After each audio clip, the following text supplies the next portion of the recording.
Hey, what's going on, Klein and Ellie? Are you ready? I love Klein and Ellie, you little bitch. Klein and Ellie, it's just okay. Just don't let things bother you too much. Good morning, everybody. Hey, what up, Klein and Ellie? Whoa, sweet David Steak, did you see that? Viva Klein and Ellie show. Let's get the show started. The show started. The show started. We are live in Los Angeles. 3, 2, 1. And here we go. It's Klein Alley Show. 106.7 KROQ FM in HD Pasadena, Los Angeles, Orange County. The sonic pulse of Los Angeles. This is the world famous K-Rock. Hell yeah. Move over, May Gray. Goodbye, June Gloom, and welcome July Fry. We are expecting very hot, very sunny temperatures, although it doesn't seem that way right now. But let's go. Bring it on, baby. We are in July, and welcome. Klein Alley Show begins right now. A brand new live show for the next 4+ hours together. My name's Klein. There's Allie. Morning. That is DJ Omar Khan right there. Hello. The audio sniper. That's Jake the Nerd. What's that? And in the back, taking them calls and getting ready, Postmaster Johnny and producer Vanessa. Very excited about all things that happened yesterday. Vanessa was watching Mexico soccer. Ooh, I was watching that too. All of us watched some Mexico soccer yesterday, and that was great. And of course, still recovering from the big LeBron announcement. Although I think we are the first person to play this bit of audio that he released in the last few moments. Look, I just want to win, but that can't happen with certain players who can't hit a simple layup. I'm talking about Bronny James. Learn to shoot, bro. It's crazy. Bronny. He didn't even learn his son's name. Bronny. Didn't even learn his son's name for that dumb bit. Mispronouncing his own kid's name. I get it. Hey, put some respect on that name. But that's definitely him. Guy wants definitely 100% LeBron. Thank you for that statement. Go ahead, News. Run wild with it. That's the official statement. He wants to win, and he can't possibly do that with players that can't hit simple layups like Bronny James. We should have looked at that and maybe found a better version on the AI Probably program. should have spelled that differently. Oopsies. We'll make some improvements. If you were watching soccer yesterday, and perhaps you've come around on your love or hate of soccer, I know that we've talked about it.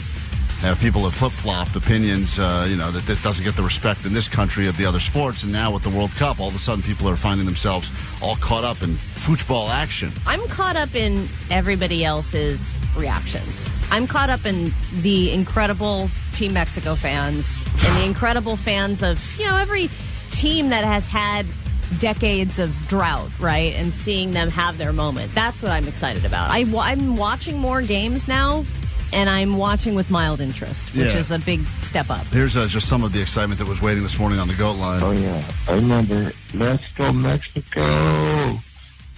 Woo! On the way to Pass. Let's go. This is very excited, this guy. Probably the lowest energy celebration. Mexico, everyone. Yeah, that guy partied so hard, he has nothing left in the tank to leave that message. But then there's this person that would like to save soccer once and for all, and I think that this is something that we should have a serious discussion about. If you're bored with a 0-0 game before it goes to penalty kicks, is this the greatest solution and potentially the greatest thing that could happen to the sport of soccer ever? Hey guys, sweet dibs. I think the way to fix soccer is like if it's 0-0 at halftime, the second half, you put one more soccer ball on the field. You play with 2 soccer balls at the same time. That would be up the amazing. action, I think that's a viable option. It's great. Not only viable, they should do that for every sport. I don't think 2 you need baseballs, 2 footballs, 2 basketballs. That seems extreme. The 2 soccer one, that actually is something that would be pretty exhilarating, I think, to watch. Well, the field is massive. Having 2 balls, I feel like, would be no issue at all. I mean, that's a whole different game right there. Then you got to make a choice. Which one am I going after? Right. I think it's a great idea for the ADD but one world of them we live secretly in. has like a grenade in it, Oh. and it blows up within 5 minutes. Grenade or a really got stripper? to score. You hear that, soccer? We've saved you. We've saved you. Tiny stripper. That's right. It would be we had a good idea, now we've made it a terrible idea. A lot of ridiculousness to kick off the show today. We will get into everything we have in store for you, including your access to multiple water parks in Southern California and Monster Jam tickets. America, K-Rock. Klein Alley Show. Mornings on K-Rock. Yeah! K-Rock. K-Rock, we are Klein Alley Show. Thanks for hanging out this morning. You can watch us. We're streaming live on YouTube right now. If you need the company, if not, you can just continue to let us hang out in your ear holes for a little bit. This morning gets you into all them water parks, not 1, not 2, but 3. Wild Rivers, Not Soak City, and Six Flags Hurricane Harbor, Los Angeles. Give you some summer plans so you're not overheated at any point. as we are now officially in the month of July, and tickets to go to Monster Jam, because nothing says America like monster trucks and water parks. Yeah, that's America. Is it America's biggest contribution to the world? There's a lot of questions about it. A list has been released, 250 years. What are our biggest contributions? Most of the things we love, this is why whenever we say import-export, we talk about how meatballs and menage a trois started elsewhere. We brought them here. But what are the greatest things that we've contributed to the world, like the deep-fried Oreo? That's all ours, baby. Or gun violence. Chicken Charlie, you made that happen. Yeah. Gun violence we popularized, but I think it was around long before us. But we'll get into that a little bit later today as well. And then the thing that I'm looking forward to most, it's our annual roundup of why do you not have all your fingers? Because this week is the last week that some people will have all their fingers because of every year, no matter how many times we're warned, someone's going to get drunk, light off some fireworks, and lose a finger. And I think we're going to lose double the fingers this year because it's America 250. 250. So people are going to be even more excited playing with fireworks. And worth it. I think worth it. And if you remember, totally. This is, I believe Jake says in the history of this show, this is the favorite line that he ever heard from any of our callers. One of my favorites, yeah. And it happened during this conversation a year or so ago about why you don't have all your fingers. And this will be your inspiration for later today. A terrible day for dogs and lesbians. Missing fingers and loud noises. It's never good. And this guy called to share with us why he did not have all of his fingers, and he gave us one of the greatest lines ever on the history of the show. I light a ton of fireworks, but I never lost a finger, and I started truck driving, so I hit the pin with a hammer, and thank God I didn't lose my whole hand, but it crushed my fingers. But I FaceTimed my wife, and I said, I think I'm going to lose my fingers. You're not going to get these anymore on date night, you showed her? Yeah, she gets the nubber. She gets the nubber. It's still funny. One of the classic lines in the history of the show. I wonder how they're doing. I bet they're doing great. I bet they're doing great. Yeah, if she's getting the nubber, she's probably happy. Yeah, she gets the nubber. And still gets the nubber after all these years. It still makes me laugh. Every time Jake says that's one of the greatest lines ever. So in honor to that and to everyone, in the final week for some people to have their 10 fingers, we will get your stories as to why, and maybe it's not firework related, probably not, but always why. a good story, though. Usually a great story as to why you don't have all your fingers. That'll be coming up later this morning on the show as well. And in a moment, your chance to take Allie's money. Get it while you can. 800-520-1067. 5 questions about things happening in the world. Do better than Allie and watch her pay you her money after this on K-Rock. Slap on your SPF 1067 and slide through summer with K-Rock. Dive into 4 packs of tickets to all these SoCal water parks. Not Soap City, with 23 different speed, tube, and body slides in one of the longest lazy rivers in the country. Hurricane Harbor, Los Angeles. Southern California's most thrilling water parks open every day until 7 p.m. through August 8th. And Wild Rivers, Irvine's ultimate water park experience. Hydrate every hour from 9 to 6 to splash your way in.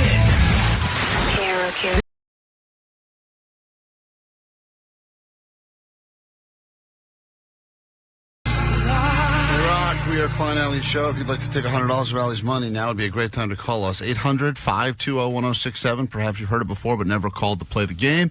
5 questions all about things happening in the world. They are pretty easy today. Some days are more difficult than others. Today, easy day to beat Allie. Once again, she got that pregnancy brain that will later be replaced by mommy brain. And basically anything she says stupid over the next 2-3 years, she'll have an excuse for. And then just dementia brain. There's a bunch of different kinds. None of them are normal brain. Stoner brain. I mean, there's just so many that you could include here. But if you'd like to take her money and you're up for the challenge, you can call us now at 800-520-1067. We've got 5 questions here about things going on in the world that are not just about LeBron James, believe it or not. It would be funny if the answer to every question is just about LeBron James, but that is not the case. Name a few teams he could go to. Question 1 through 5. Yeah, there's a lot of speculation about that. Of course, you got some World Cup action happening later today as well, but there's many things to be excited about. The real answer, though, is will you get these questions right when Allie gets them wrong?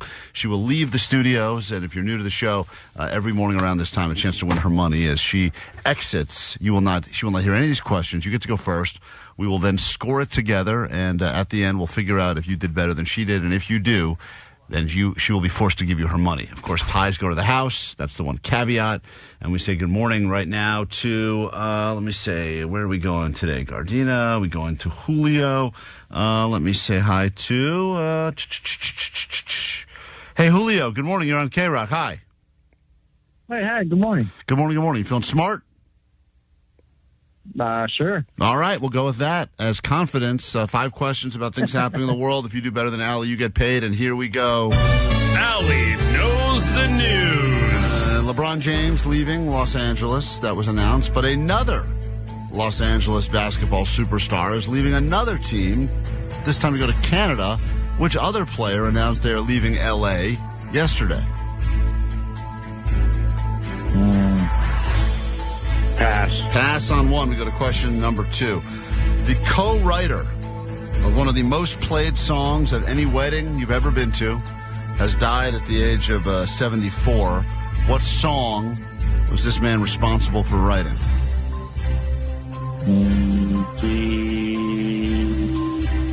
One of the most played songs. Macarena. We go to question number 3. Stanley from The Office has opened up a store in Sherman Oaks. What type of store did Stanley, that's his character's name, but he's an actor, open up in Sherman Oaks? Big news story. Office supply store. Office supply. That would make perfect sense for a guy that started in the office. We go to question number 4. 7-Eleven celebrating the 60th anniversary of the Slurpee with a limited edition flavor based on what soda?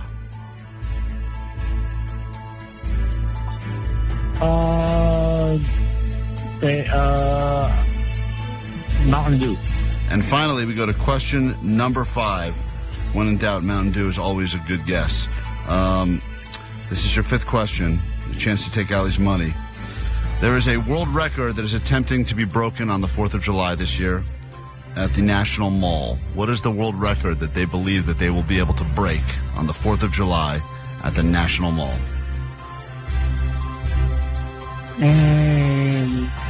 Mass capacity? Mass capacity? All right. I'm going to go ahead and write that down. Let's bring Allie in. We'll score it together. Once again, these are 5 questions, all technically about things happening in the news. And let's see how you do. Once again, Allie's money could be yours, Julio. Get ready to cash that check. Although I think we send you a gift card, so no taxes. You hear that, government? You're not getting any piece of this. It's Allie's gift card. Oh, yes, I send it in the form of a gift card. Because Allie cannot send cash in the mail anymore. We were told that she can't do that. Or and checks. Stop sending personal checks because she's not old. So she can't write checks. Question number 1. LeBron James leaving Los Angeles. Big story yesterday. But another superstar L.A. basketball player is leaving another L.A. team to go to Canada. Which other player is out? Yes, I believe that would be Kawhi Leonard. Kawhi Leonard of the Clippers is gone back to Toronto. And it's interesting because, you know, that story, you talk about the worst possible day to make a major announcement, or maybe the best day. I don't know. It really kind of slipped under the radar if you think about it. It's definitely like the Temu version of the LeBron announcement. Yeah, I know. So I don't know if that was the big plan or that just happened. But regardless, 2 superstars leaving Los Angeles as of yesterday, at least in the world of professional basketball. He did not get that right. Allie goes up 1-0 as we go to question number 2 right now. The co-writer of one of the most overplayed wedding songs of all time has died at the age of 74. What song was this person responsible for co-writing? That would be the YMCA, and according to them, that song is not gay. Yeah, there's. I don't know how that song's not gay. That seems to be. It's officially a gay anthem. And watching anyone even do those, trying to, as a bad speller, it was very difficult for me to do that dance. But watching anyone attempt to YMCA is super gay looking. If you have those different personalities, all the cop, the Native American guy, and they're all doing the YMCA dance, you're at a gay party. Yeah, I guess, but I think it's a great party. But that song also came out, I think, in the 70s, and everything seemed kind of gay in the 70s, right? There's a lot more hip thrusting. We go to question number 3. Allie's up 2-0 right now as we go to question number 3. Stanley from The Office, actor who played Stanley in The Office, has opened up what store in Sherman Oaks? God, I'm so jealous. I wish I could open a honey-baked ham store. Wow, look at you crushing it today in Allie Knows the News. He is the proud owner of a honey-baked ham store. And as someone who lives close to Sherman Oaks, I'm just happy that I'm getting another stop on the way home. A honey-baked ham store. What do they sell there? Just ham? Ham. I think they tried to diversify their portfolio, and they did it wasn't just full-size hams. I think you could get ham bites. Oh, okay. And that didn't work? And I think also you could buy just the honey sauce or whatever to put on other things. Really? I think so. But, yeah, it's all about the giant ham. Just the giant ham, yeah. Well, I know, if it's the same as, like, that company, I know they also, around Thanksgiving, they have, like, all the fixins and stuff that you can buy with it. But listen, I'm going to buy a honey-baked ham from Stanley if I got the choice. We go to question number 4. Slurpee celebrating its 60th anniversary. Maybe not the same buzz as the America's 250th anniversary, but what soda is going to be doing a limited edition Slurpee drop to celebrate the 60th anniversary at 7-Eleven? Can you repeat the question? What soda is going to be doing a limited edition Slurpee to celebrate? Mountain Dew? Mountain Dew. Great guess. That's what he said as well. Of course you guys are right. Everyone Really? loves viral Mountain Dew news.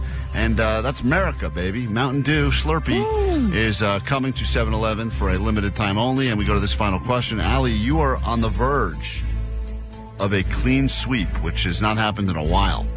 That would be As a woman, I 5 love in a a row. sweep. We go question number. Get Allie a broom, not for the sweep, but because the studio's getting dirty. Yeah, I know. Question 5. There is a world record that is attempting to be broken on the 4th of July at the National Mall. What is the world record that they believe they will be breaking this year on the 4th of July at the National Mall? The National Mall? That's what they call that area in D.C., kind of by all the monuments, the big grassy area by like... Oh, really? Is it yeah. biggest attendance or something? Yeah, he said it was going to be an attendance thing, but the goal is they're going to light off more fireworks than ever before.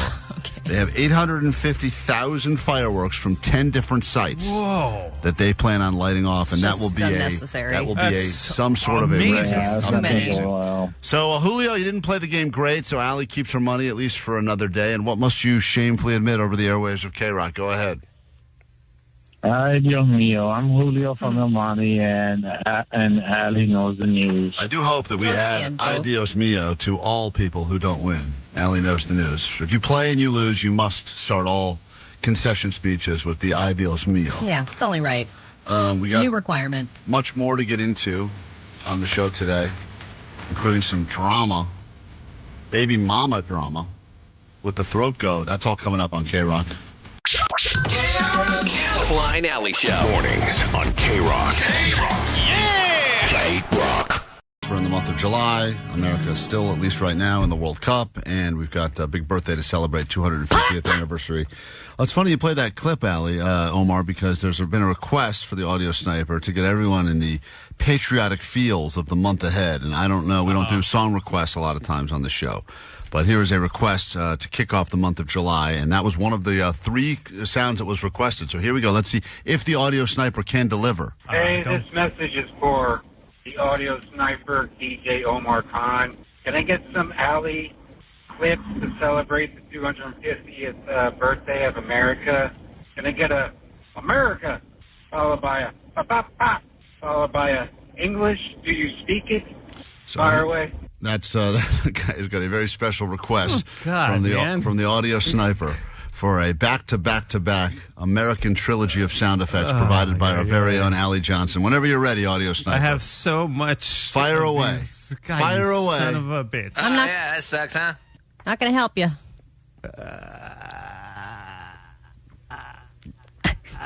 You just played one of them. I know, but I can't find the America one, the one he wanted me to start with. I can't find Alice in America. How did you spell America? That's the question. Well, the problem is that the program I use does not have a search feature, which is it doesn't? I'm moving. Yeah. How do you find anything? Yeah, you how play? the hell do you find it if you can't search Just for it? Just memory. Yeah, What? just memory. Jesus yeah, because I know where the. I know where that is, and I have about 20 different pages open here, and I know where the other one, the English. Do you speak? Okay, but, 2 out of 3. yeah, Two but out of 3 is right. America, I'm not sure exactly where that Well, is. you'll have this entire segment to find it because we're going to talk right now about the greatest contributions that this country has ever made to the world. And I know that the argument is that, listen, I understand why people don't like America, same way people don't like the Dodgers if you're not in L.A. because you go, it's not fair. They've got all the best stuff and the best players and the best budgets, etc., and it's ruining baseball. And some people feel that way about this country, and there's plenty of things to not like about America, but consider some of the many other options out there. I think that in some ways we're lucky. There it is. Hi. I'm with that woman right there. So they've decided over our 250 years on this planet as a country, these are the greatest contributions. And let me know if you agree with this list or not. This is according to one of those polls, a CBS News poll, Allie. The airplane was at 5th place. 4% people feel that the airplane, which we get credit for, thank you, Wright Brothers, is an American contribution. And if you've flown by travel by airplane recently, you know it's not that great anymore. Yeah, I mean, kind of like, I can see at the time that it's pretty incredible. And yes, we do fly, but people fly all over the world every single day, millions of people, but still, Right. The experience. If they took it away, it wouldn't be that revolutionary. I mean, I think it was a great contribution when everyone was wearing a three-piece suit and smoking a cigarette, having like a nice carved lamb chop and Coach. Yeah, that was cool. Everyone was so excited and surprised when they made it. And they'd all clap. Wait, if you're telling me, Allie, if they took away the planes, you wouldn't have a strong reaction to it? You'd be like, whatever? I'd go back to ships. Really? Yeah, go on a it ship. takes so long to get It it. takes like 3 Europe. weeks to get somewhere. Never get to Missouri. Allie's a ship person. Allie's a ship person. I'm a shipper. She's a shipper. All right. Just above that was the telephone, the introduction, Don't the need invention it. of the telephone. Get out of here. Alexander Graham Bell, American. That was a 5% feel like that was our strongest contribution to the world. I think it's so much more irrelevant now. Well, because How often are we even on the phone anymore? Because of texting and stuff? Right, and because, even customer service now, it's all chatbots. There's really no... I mean, that's a good point. The amount of time that I'm on the phone, are you even on the phone once a week anymore? not on purpose, not talking to humans. The only phone calls I get are from spam. Just above telephone, as our greatest contribution in the history of this country, is the automobile. Now, let's be honest. Don't need it. No, Ships, only ships. The automobile, great contribution. Ship to work every morning. I think there's something about that the one. car is important. Maybe the most important thing. I mean, people, yes, could you get places by horseback before? I mean, Sure. that was so fun. Are hipsters still doing that? Horse yeah, and I'm sure buggy. there's a lot of horses riding. Jake, you live right by that neighborhood in Burbank where everyone rides horses in the street, yeah, the right? Rancho. Yeah, I mean, still a world where that exists, but But even if you had horse and carriage, I mean, think about Oregon Trail and playing that game and how many little things could really set off that entire mission. But plus, I mean, how much stuff could you really get at Costco if your only option was horse to bring it back? I guess you'd have to get the cart, Less fill the parking, cart up. too. Terrible. So big. And at number 2, and I don't know how this was not the winner of the whole thing, because when I tell you the top one, you're going to say this is BS. But number 2, they said the internet. Now, the internet, Oh, yeah. without the internet, I mean, That's the internet. that's the best one. It's good and bad, though. Double-edged sword, right? Think of all the good things that happen on there, the porn, et cetera, and then the bad things, the cyberbullying, I would imagine there's other bad things that happen there, the romance scams, if you right? could go back to a world without internet, would you? I would totally do that. 100%. I feel like the I world's don't need kind of the better internet. without the internet. There was something more fun. Oh man, Omar, I don't need no internet. But this is why I think we're getting dumber. Is that we don't try to think about the answers to anything ourselves anymore. We immediately search for what is yeah, the we're answer. so dependent on Right. it. I think it's the beginning of the deterioration of the human species. But also, that being said, I mean, porn guys, come on, who's with me? I know, being able to search Dude. for that actor on a show and then No, find out who but it going is. into the video store and picking it out or exchanging tapes with your friends. That sucked. That was the best. Dude, that was the worst. Going to Blockbuster, the movie you wanted is always out. It sucked. Yeah, how would you find music that you really liked, but like the record store didn't have it? Someone What would you do? Friend of a friend of a friend would have a tape. Exactly. You dude. just borrow it, make a mixtape. Yeah. You tell everyone, like, you got to hear this band. Porn in the woods. Yeah, there's all sorts of stuff that you'd figure out. Everyone used to hide their porn in the woods. Everyone knows that. No, it's too easy, man. Everything's too readily accessible. I need man. that sticky You don't have to porn. work What for porn? anything. The number one contribution that people have decided, this is 14% of the vote, have decided the greatest contribution that America has made to the world in our 250 years is something that has done me no good, and that is the light bulb. Oh. The light bulb. What you mean a... the thousands of them that are shining in our faces right now and It's, sucking my I mean, soul? if you look like we look, light bulbs are our enemies. I know, we're much better by candlelight. Yeah, this is the worst. Yeah, candlelight. I'm like a candlelight 6 or 7. I'm a light bulb 4. But I understand why it's higher up than the internet, because without electricity, you wouldn't have They didn't say internet. They didn't say electricity, though. They said the light bulb specifically. So it's the introduction of the light bulb, which to Didn't me, they discover electricity in the United States or no? who knows? Thomas Edison, yeah. Yeah. In America. Yeah, well, okay. I mean, but electricity once again, was a game changer. Electricity is not the number one. Light bulb is number one. And then, of course, they Who also, cares about the light in a bulb? much more important contribution list, they talked about the greatest foods we've contributed to the world. Oh, barbecue. And barbecue is number 2, Allie. What? And below that is apple pie. I also No think. way. I also think when you look into stuff and you start trying to historically look into it, you find out like apple pie is one of those like stupid Trivial Pursuit questions where like apple pie was actually invented in Germany in the 1600s. Would you like some apple pie? Right, it's like one of those things. Electricity was discovered thousands of years ago. Thank you, Jake. That's That's the guy who buries his porn in the woods. That's still doing that. Hey, when it works, my electricity too. when it works, it works. On this list, they have it and I don't believe, once again, pizza is on the list of the best foods that America has contributed. So, yeah, if you think about Americanized foods. Americanized foods, maybe popular. No, there's some that have been made in America that are genuine to this country that are just like world-changing. Panda Express is American, too. Well, fast food in general. Listen, on the list is pizza at 5, hot dogs at 4. That's American. But hot dogs really, I think, is based on, German sausages that have been around forever. Yeah, I mean, it's just, and I think German sausages are better than hot dogs. Apple pie at 3. Barbecue is in the number 2 spot. And number 1, give it up for hamburgers. Which Dude, also, why is fried chicken not on there? Yeah, fried chicken. Fried chicken is the best food ever created by America. Chicken wings? Yeah, chicken wings. Thank you, Vanessa. Just when I forgot about your nickname. I like chicken a normal amount. No, what I like it's chicken that's made in America or discovered in America is teriyaki chicken. Okay. Here, chicken. All right, relax, Vanessa. Calm down. What do you believe is missing, Allie? What do you think is the greatest contribution this country has made to the world? Without a doubt, the tramp stamp. The tramp stamp tattoo. Yeah, did that start in America? Is that an American thing? It had to have started here. I feel like with NASCAR came tramp stamps. Oh, NASCAR comes. Yeah, what about strippers? Did we create strippers? I doubt it. That's been around for a long time. Because think about like the Moulin Rouge of old school. Right. Amsterdam red light district. Courtesans. What do you think the greatest, Jake, in your mind, the greatest contribution America's made to the world, 250 years? I think it's either fast food drive-thrus or skateboarding. Oh. That's interesting. Yeah, drive-thru is a pretty strong contribution, but I don't think the rest of the world has really embraced drive-thrus. I don't think they care about in the way that we have. No. It's a great contribution for us. McDonald's, McDonald's is worldwide now. Getting fatter. Yeah, but even when I've been to McDonald's in other countries, they don't really have drive-thrus. Yeah, everybody's going in. Yeah, everyone's walking because they walk there. Omar, do you have there's a contribution that we've made to the world that should have been on this list? I mean, GTL, Gym Tan Laundry, I think that's a great contribution. Man, Jersey Shore. Nothing more. Gym Tan Laundry. That's great. I was going to say The Rock. Dwayne, The Rock Johnson? Yeah. I believe they created him first in other countries. They had their own versions, much smaller versions. I think the seatbelt extender is one of our greatest contributions when that we were we've so made. fat that we had to come up with new ways we to decided, reinvent the seatbelt. we have a thing, and it's still so stretchy, but there's people that we've outgrown this thing. What about those little scooters at the supermarkets?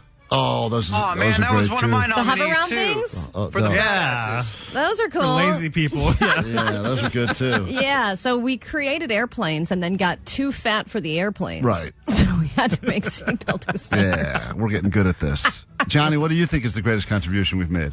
Well, I was going to say Walmart because also added on to Omar's point, where else can you get fat people scooters? Tramp stamps. Yeah, all these things are right there. You could buy car stuff there. You could buy food there. Yeah. It's Walmart. It's the best. Yeah, what about meth? That's a great American invention. We get credit for that? I don't know. I feel like we came up with meth I feel like here. Bakersfield gets credit for that one. Vanessa, as someone who came to this country at a very young age, what is the greatest contribution you think that we've made? I was going to say drive-thrus, but my second is carpool lanes. Wow, that's so specific. Because if you go to another country, their traffic is out of control. That's Here, true. there's traffic, but we're organized about it. But I don't know if America created that. Carpools? Carpool lanes? I think maybe we created the freeway, didn't we? But the greatest thing that we've created, What about the Autobahn in Germany? Isn't that like the first freeway? commercials. That's what we do better than anyone. So we give you those right now. Welcome, America. You've done it. The Klein Alley Show. K-Rock. 106.7 FM. The Klein Alley Show.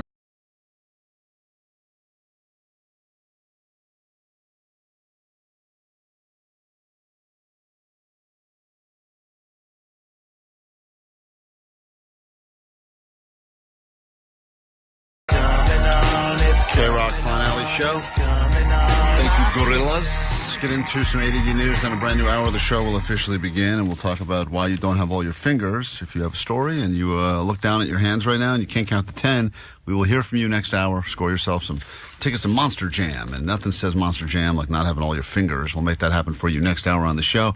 I don't know what else there is in the world, Allie. I know you've got news to break. Of course, the LeBron story, still one of the biggest stories in the world right now, and LeBron James giving exclusive commentary just here to your friends at K-Rock in the morning. I have been accused of only thinking about myself. Let me say that LeBron doesn't only LeBron about LeBron. I am LeBron, LeBron, and LeBron. So there you go. That's one of his quotes that he wants everyone to know about. It's not only about LeBron, it's also about LeBron, LeBron, and LeBron. Got it. One of the many things to think about as we get into this batch of ADD news. Grab your Adderall. It's time for ADD News. If you need something uplifting this morning, just look at any of the hundreds of videos of the Team Mexico celebrations that are out there right now. Seeing fans of this team celebrate in the streets, the fireworks, the bailes. They celebrate with their dogs, their kids. It is pure pride, pure joy. The drone footage of the main square in Mexico City, it looked like there were more than 1 million people. Unfortunately, 3 people died of asphyxiation. But for the most part, it was a very happy night, and it ended a 40-year curse. Mexico had not won a match in the knockout stage in a World Cup since 1986. And one of the... watching old people cry, I know it's fun to watch. Watching anyone openly weep over sports. But watching the old guys, really old guys that were crying, to me, it was way more impactful than obviously the street celebrations and the fireworks, because you realize how significant and important this is, obviously, as a sport in that country. But to watch them go this far, and they are feeling... I mean, it's going to be that much more heartbreaking. I know as someone who's starting to get into it, I'm fighting it, guys. I'm fighting it. I can feel... Fight it. I'm fighting it, Vanessa. I'm fighting it. Don't. But right now, we don't have NFL football for a while, so I don't know what to do with myself. You know, it's interesting, though, the fans' behavior difference. Like, in soccer, it's holding each other, it's weeping, it's connection, it's touch. And in football, we just smash TVs and burn jerseys. I know. You know, it's a very different emotional reaction. But this is so Mexico soccer fans went right over to the Team Ecuador Hotel, brought full-ass drum sets, noisemakers, and fireworks to keep them up all night. And this was outside Team Ecuador's hotel. This is later.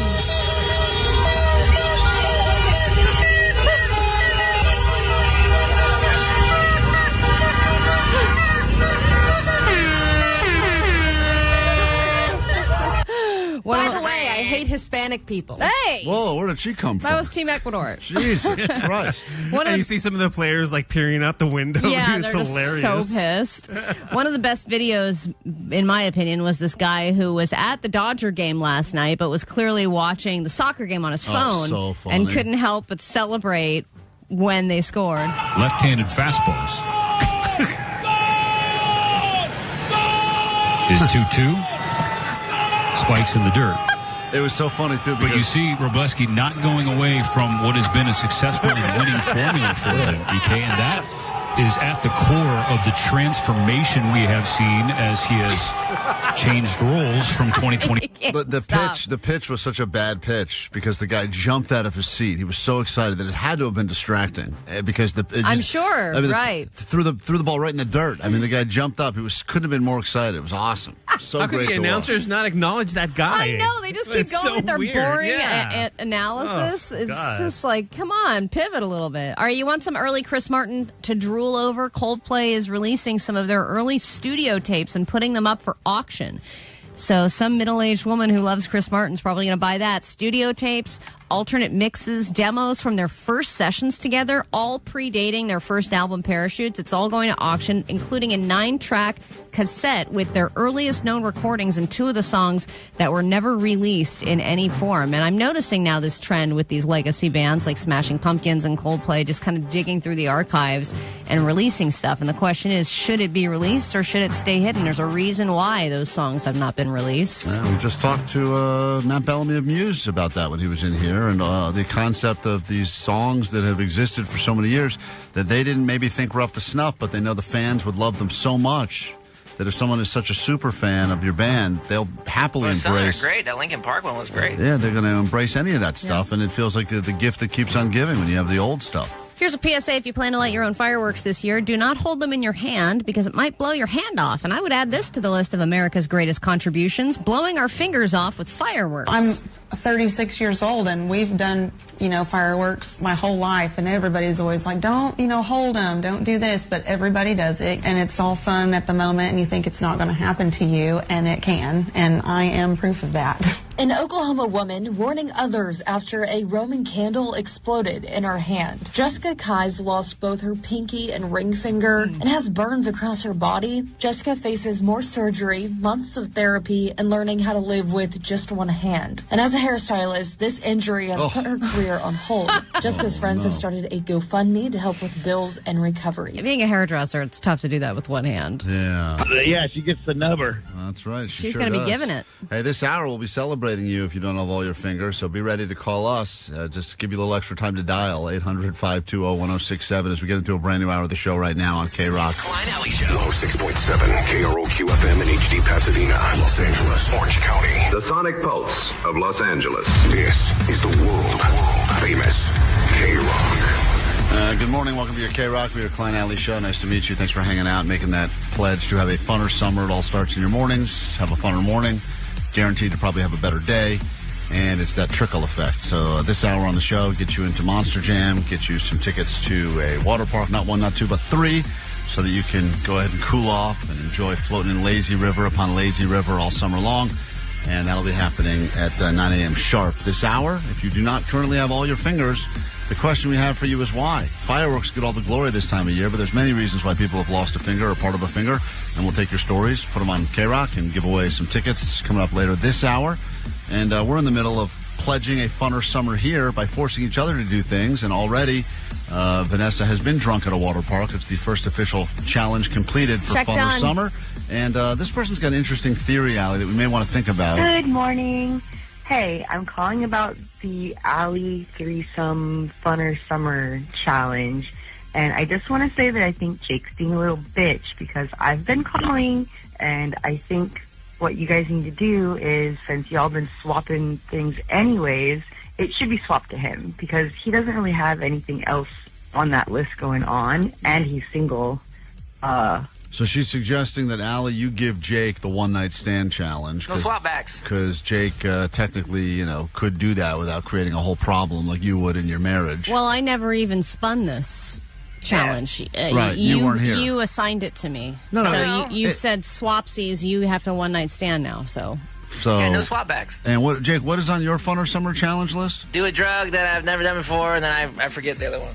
Eat something fried. Oh, I do that every day. Oh, my God. That's a tough one. Wow, how difficult. I really wanted that one. Damn. I mean, we're all going to do that anyway. Right, we're all eating fried stuff anyway. But it's got to be something, it can't just be like a lame fried-ass thing. It's got to be something really cool, deep fried, fair fried style. Besides his succulent girlfriend or whatever. So I think it should be deemed that it should be Jake's responsibility now to take over that, have a one-night stand. I hope Jake decides to stop being a baby and play this, because I think that's the best result. All right, have a good day. And thanks for the call. You can always leave your messages on the GOAT line, 844-956-GOAT. All right, I'll swap back the drug one. Allie's pregnant now, but she says she'll try a drug she's never tried before. Yeah, I'll take that. Yeah. That's a little hardcore. Jake, you can take the one-night stand thing. No swap backs, man. Why don't you give Allie fried food? Why don't you do a straight-up trade? Oh. Because Allie's going to get fat Allie anyway, so might as well let her... What else does Allie have? What else do you have, Allie, on your I think that's the only one I have. Is it one-night stand? That's it? I think so. And I've got to throw the backyard kegger and do an all-nighter? Yeah, because I did the backyard kegger. That was what I landed on, but because your location's so much better, you're going to be doing that one. Gave it to me. I'll give you fried food for all-nighter. Great. Trade. Hey. Nice. Cool. Nice. I thought you said no swap backs. Not for you, bitch. No swap backs. We could swap once. What the hell? Original swaps are okay. So now I'm on the deep fried food trend, and you're going to pull the all-nighter? Hell yeah, man. All right. Love it. Probably on whatever drug you take. So there you go. Funner summer, guaranteed. You'll have a funner summer if you just do some of the many things we're doing. Although if you're a child, probably don't do any of these things. Lots to get to this hour, including the return of Allie's mom, the Throat Goat. It's all coming up on KROQ. World famous K-Rock. Klein Alley Show. Klein Alley Show. K-Rock. Special announcement for all of you fans of Blink-182. There is a pop-up that is taking place starting today through the 3rd of July. And this is on Fairfax to celebrate the anniversary of one of the finest albums that ever was and ever will be. Take off your pants and jacket. It's an anniversary with Complex. It's a pop-up and is a full-on experience that is taking place to celebrate, I guess, the 182nd day of the year. I didn't realize that was now. But congratulations, and welcome to your anniversary of all things Blink-182 and the fine album known as Take Off Your Pants and Jacket. Nice. Happening, details on K-Rock socials. I think it's somewhere on Fairfax. And it's taking place today, only for the next few days. All right, listen, the Budlight Bros, as you know, are future celebrities. At current time, they're just a couple of brothers that live together and drink a ton of Bud Light. Not brothers. Cousins. Are they cousins? I think they're cousins. We're not exactly sure if they're even related. But, they're not brothers?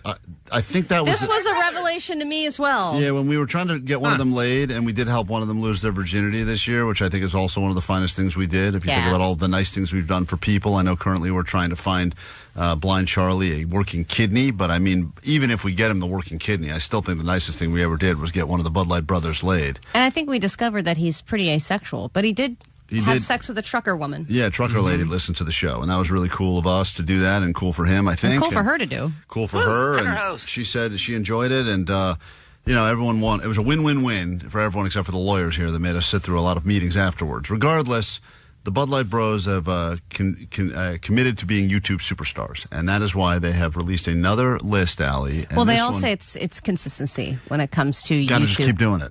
And they will be the next Mr. Beast. Mark my words. Currently, it's a slow build, but it was for Mr. Beast. And they do look like beasts. And the last video they did was about the top breakfast cereals ever. But now they have one that I think is much more relatable for all of us. And this is according to these guys that have been able to, believe it or not, hold down multiple jobs. These are the top 5 excuses that you can use if you plan on not going to work. And it only takes one video for it to go viral, dude, and these guys are going to be an instant sensation. Instant overnight sensation. And people say, we never heard of these guys before. And you'll say, I used to hear them on Klein Alley Show. I found them to be mid at best. So how long did it take them to get through these 5 excuses? This video was about 21 minutes long, and they have personal experiences with, calling off work. So they give a couple of examples of each, way to get off work. The first one is in the clips are a little longer this time around because I want you, this is going to be a masterclass in telling a story and lying and getting your point across, and you have to pay close attention because the subtle nuances here that they're going to teach you will definitely get you off of work. At number 1 is fake an ailment, and this is how they want you to do that. Anytime you mention this, 9 times out of 10, the person on the other line is gonna be like, "Ooh, TMI," and just be like, "I'll mark you down, homie. I'll let them know." And that is explosive diarrhea. You just going you know what? I've been on the toilet since midnight, and my butthole's sore. Or the best way to do is when, even if you're not using a bathroom, go in a bathroom, call from there, and the echo from being in the bathroom will help that out too. If you're seriously committed to the bit, let out a couple farts. Let out a couple wet ones, and be like, I gotta let you go because I'm about to get on this toilet again. And then they'll be like, get out of here, go. I don't want to hear that So there you go. Now, these guys, diarrhea. Jake's offended as a guy who has explosive diarrhea. My culture's not your costume. Jake has to deal with that on a daily basis. Not an excuse, but for real. That's great. These are the top 5 excuses that you can use to get out of going to work. And listen, let's be honest, everyone could use some time off over the summer. Maybe you don't have any time off. Maybe you have a job that forces you to go in unless you're, quote, taking a sick day. So you need your excuses on the ready, and the Budlight Bros have broken down, at least according to them, the greatest collection of excuses you could use. And you know what? Put these away, even if you just stockpile them for later. Maybe you save them for the holidays. You'll need these at one point. Well, they prefaced the video by saying that the reason they decided to put this out is because the World Cup's going on, so you're going to want to take some time off to watch the games. This is great. Especially now that the knockout round has started. All right, the games are getting a little bit more intense, and they matter a little bit more. At number 2, they are going to give an example of getting out of work using car troubles as an excuse. You just call and be like, "Hey, fool, you know what? My car ain't starting. It's messing with me. I don't know what's going on. I hear rumbling.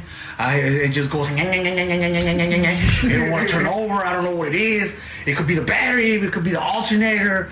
It could be the starter. It could be the engine, the carburetor. Just so many examples. I don't know what's going on. I need professional help. I need professional help. That is a fact right there. That is the truest thing they've said. Right. You just start listing off all the parts of a car. Could be any of these. Carburetor, transmission, engine, wheel. And most people say, all right, just figure it out and we'll see you in here. I mean, listen, people use that excuse. How many people have not made it in here for car I think all of us. Every single person at some point. Oh, Ginger Justin just missed a day. Even today. He's not in today. He's working from home today because his car's, quote, not working anymore. He mentioned carburetor or something, and then I tuned him out. So they're right. You list enough car parts, eventually the person you're giving the excuse to is going to tune you out. People don't like hearing about your medical problems or your car problems. They really don't. They really do tune you out as soon as you start talking about it. I can't believe they came up with 3 other excuses because to me, we've always said explosive diarrhea is one of the big ones. You can always use that. We've all used it. And then car problems is the other big one. So the fact they came up with 3 other ones, I would imagine death in the family's got to be on the list, right? It is on the list. Not yet, though. Number 3, personal matters, and they give a great example here. Hey, man, I got a lawyer meeting in downtown L.A. I didn't know about it, but if I don't go, I could be facing some kind of criminal charges for missing a court date. And they're like, what are you talking about? Hey, look, man, my lawyer advised me that I can't even talk to you about this, okay? He told me to plead the fifth right now. So, this is too much information. All you got to know is I got a meeting in downtown, and I got to be there, and I can't be at work, all right? Mm-hmm. He got baby mama trouble. I'm not liable to say. I feel like these excuses are coming a little too easy. Definitely do that snap where you go, Yeah, I think it's better if you have like a guy on your side going, that's right. You need to have your own hype man when you call to give that excuse. All right, you have a lawyer meeting in downtown L.A. Great excuse. I think that would... I'll have major legal problems if I don't attend, but I can't tell you about it. Raise a lot of red flags. We should also point out the Budlight Bros, I think, have been through multiple jobs this year alone. Oh, yeah, And I'm sure they've used all these excuses multiple times. Probably. That's the best part of getting a new job is you get to reset the excuse clock. At number 4, family emergency and death in the family. And the way Chris sets this up is that he was working at 24-Hour Fitness a long time ago. He was working and he was this was like his 3rd day on the job, and he just didn't feel like going in. And he just was he working as a medicine ball? Yeah. That guy should work at a place called 0 Hour Fitness. And he decided to just make up this story on the fly, and you are not going to believe this. I was working at 24-Hour Fitness at this time. Yeah, I'm not going to be able to make it work today, big dog. He's like, oh, what's going on? And I'm like, hey, man, I don't even know how to say this, but my cousin just got in a car wreck in Tijuana, Mexico, and I got to go identify the body. Man. What? And he was like, oh, my God, are you serious? I'm like, yeah, man, I'm dead serious. And he's like, wow, I don't even know what to say. I'm like, I don't even know why I'm calling you, bro. I'm supposed to be on the freeway right now. I'm supposed to be on the 5 going down to identify his body. But I want to show you how responsible I am. Exactly. But and he was just like, hey, man, take however much time you need. You know, that I got off the phone. I'm like, where did that even come from? I'm like, I'm so good at improv. Hell yeah. So, once again, that's a great excuse to use. Got to go identify a body in Tijuana. I love that you take the excuse and then you times 10. Yeah. You know? Yeah, you death in the family, car accident, but I have to go identify the body in Tijuana. Yeah, I shouldn't even be on the phone with you now. I should be on the 5. The last example they give, they were surprised because they witnessed this. I think Chris was working with a crew, and one of his members used this excuse, and he was shocked that this worked. And at number 5, pet emergency. Yeah, this fool left, and of course he told like the superiors above and everything, the general manager and all that. And then the next day, the general manager comes up to me and he's like, "Hey, I'm gonna need you to be the lead around here for the next 3 days." 3 days. I was like, "Why?" And he's like, homie over here lost his dog, and he said he needs like 3-4 days to cope with it or something. I was like, God damn, that works? I'm over here using cousins. All you got to do is make up a chihuahua, and you get the time off. All right, there you have it. Another home run from the Budlight Bros. They claim that our show inspired them to step in front of the camera. And I don't know if that's a good service or a bad service for society, but I think it's a win for us all. I think this is the best video they've done. That's great. I think it's one of their finest ones. And I think it's good that they quit at 5, because normally they would have gone top 50. Yeah. We'll take a quick break. When we get back, it's your time to shine. Why do you currently not have all your fingers? That is the question. As we get into the final week for many people to have 10 fingers, firework day is on Saturday. A lot of people lighting them off. I heard a ton of them last night where I am. I'm sure you're all hearing them. So the question is, why do you not have 10 fingers right now? Your stories could result in you winning some Monster Jam tickets next at 800-520-1067. Dial slowly with those 9, 7, 4, 3, 2, 1 fingers. Call next. Slap on your SPF 1067 and slide through summer with K-Rock. Dive into 4 packs of tickets to all these SoCal water parks. Not Soak City, with 23 different speed, tube, and body slides in one of the longest lazy rivers in the country. Hurricane Harbor, Los Angeles. Southern California's most thrilling water parks open every day until 7 p.m. through August 8th. And Wild Rivers, Irvine's ultimate water park experience. Hydrate every hour from 9 to 6 to splash your way in.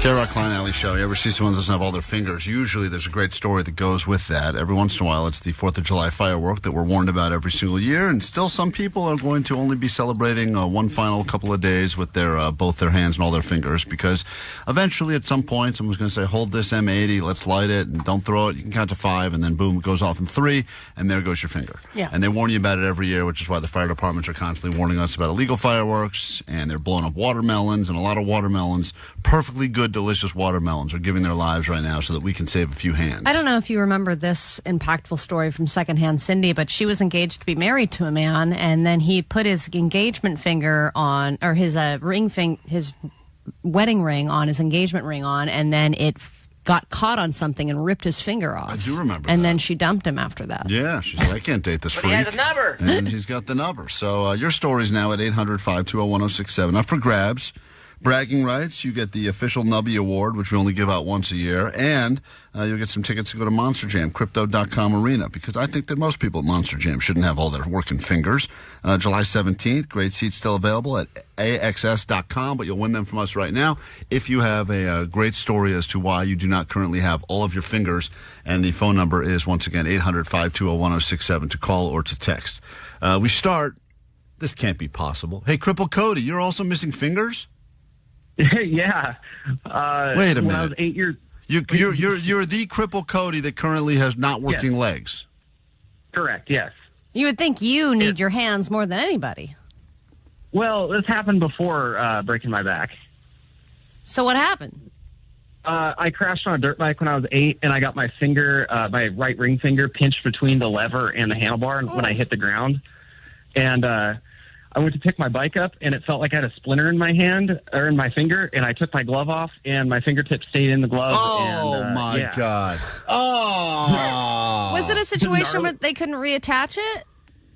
No, one of my friends, because I just dropped my glove and walked back to the truck, and one of my friend's dads tried to squeeze the fingertip out of the glove, and it was like, he said it was like trying to get the last bit of toothpaste out of a tube. Wait a minute. And that's how you lost your fingertip because of a bike accident. Yeah. Then years later, you did the same thing, and then you broke your back? Yeah, exactly. Huh. And you continue to race, right? Well, I race a side-by-side now. It's like an off-road golf cart kind of. Cripple Cody, is it possible you're just not good at biking? Because it sounds like you've had 2 catastrophic injuries as a result of it. Oh, yeah, absolutely. Yeah. I racked my nuts and crashed through a fence one time. I hit a bunch of people. I got a bunch of concussions, all that. So you currently have no working legs and only 9.5 working fingers? Well, it's 9 3/4, so my racing number's always been 9.75. So yeah. All right. Well, there you go. That's how he lost part of a finger. Well, have a safe 4th of July, I guess, at the very least. We can wish you nothing but the best there. Mike on K-Rock, talking to people that don't currently have all their fingers. Consider this a cautionary tale. What's up, Mike? Yeah, I was walking out of the house, and my wife shut the door behind me, and my index finger got shut in the door, in the latch, and it basically cut it clean off. It was just hanging on by the skin. And they're actually able to reattach it, so it's there. It's just not fully functional. So you can't feel anything? I can feel a little bit, but I can't really move it. It's just more frozen. It's just there. I can't grab things with it. It's on my left hand, and I'm left-handed, so it kind of sucks. It's your pinky finger? No, my index finger. Oh, your index finger. Well, that's an important one. Yeah, that's one of the most important ones. It's just decorative at this point. Yeah. I mean, if you're got gonna a gnarly scar too. Yeah, all right, that's a bummer, but it still is there now. At least it's there, physically you can see it. Would you rather have it there and not functional? Right. I'm just trying to think what Allie, as a lesbian, ranked the fingers in order of index. number one, right? Index and middle are the most important in my community. Middle is the number one because it's an insult and also. What about thumb? I mean, I think thumb is the most important finger. If you don't have a thumb, then you're just every other animal. Some people argue thumb is not even finger. It's a whole different. They don't even consider that one of the fingers. It is. Well, you got 4 fingers and 1 thumb. I think trying to have a life with no thumbs. How are you supposed to text? How are you supposed to pick up a phone? So what's the official ranking from a lesbian to the world? Go ahead and rank all 5 fingers in order of importance. As a lesbian, I have to go index with number 1. Index is 1. Then thumb. Huh. Then middle. Then ring, then pinky. See, I think ring. If you're going to get rid of any of them, maybe that's why they decided to put the ring on that finger, because if the rings are getting caught and ripping it off, I think that's the one that you could most easily disguise not having. Really? I Pinky, feel like there's a big gap there.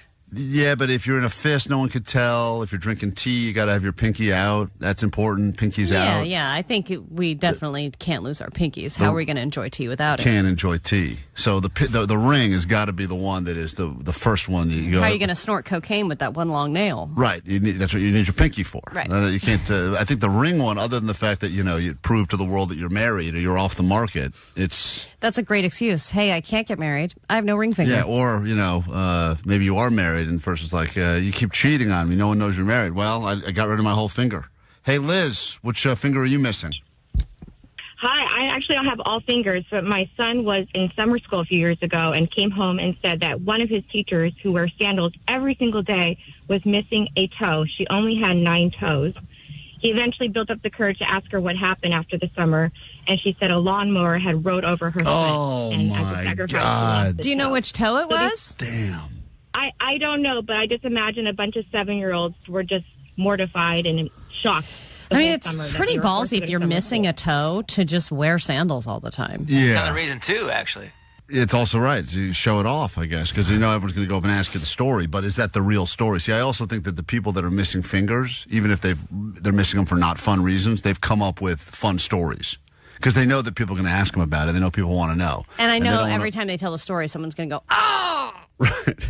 Every time you tell a story, Yeah. I wish we get through the rest of these stories, because we are celebrating all of you people that are missing fingers as we get into what I believe to be is the most dangerous week of the year for fingers. And it's so sad that it comes just after Pride Month ends. 909 said, I'm a hand surgeon, and the thumb is a finger, and it is the most important one. Index finger is the least important. What? Really? According to a hand surgeon. Ashley, we'll give you the final word, and then we have to go because Allie's mom, the throat goat, is waiting to talk to us about a very important matter. What's up? Hello. So my friend was born with 4 fingers. They moved his pointer finger to where his thumb should be because you can't really function without a thumb. So which finger got moved over to the thumb? The pointer turned into the thumb. Oh, cool. Wow, that's such a long-ass thumb. That may have been what happened to Megan Fox with the toe thumbs. They just put her toes on her Maybe, thumbs? because if you look at Megan Fox, I mean, she's beautiful, but she got those weird-ass toe thumbs. And then what does she have on her feet? Maybe, who knows? Has anyone ever seen her feet before? MGK, and he's not around anymore. All right. Thank you for that. All right. Listen, give one of these people Monster Jam tickets. These stories were all mesmerizing. Allie's mom will be joining us in a moment. There's an issue going on that we have to get to the bottom of next. World famous K-Rock. Klein Alley Show. Klein Alley Show. K-Rock. Get comfortable being uncomfortable. It's K-Rock. We're Klein Alley Show. Allie's got a real problem, and it's the funniest problem she could possibly have. I know you find it hilarious. It's a real problem, though, and I'm telling you right now, I'm not envious at all of the situation that you're entering. I am going on a family trip.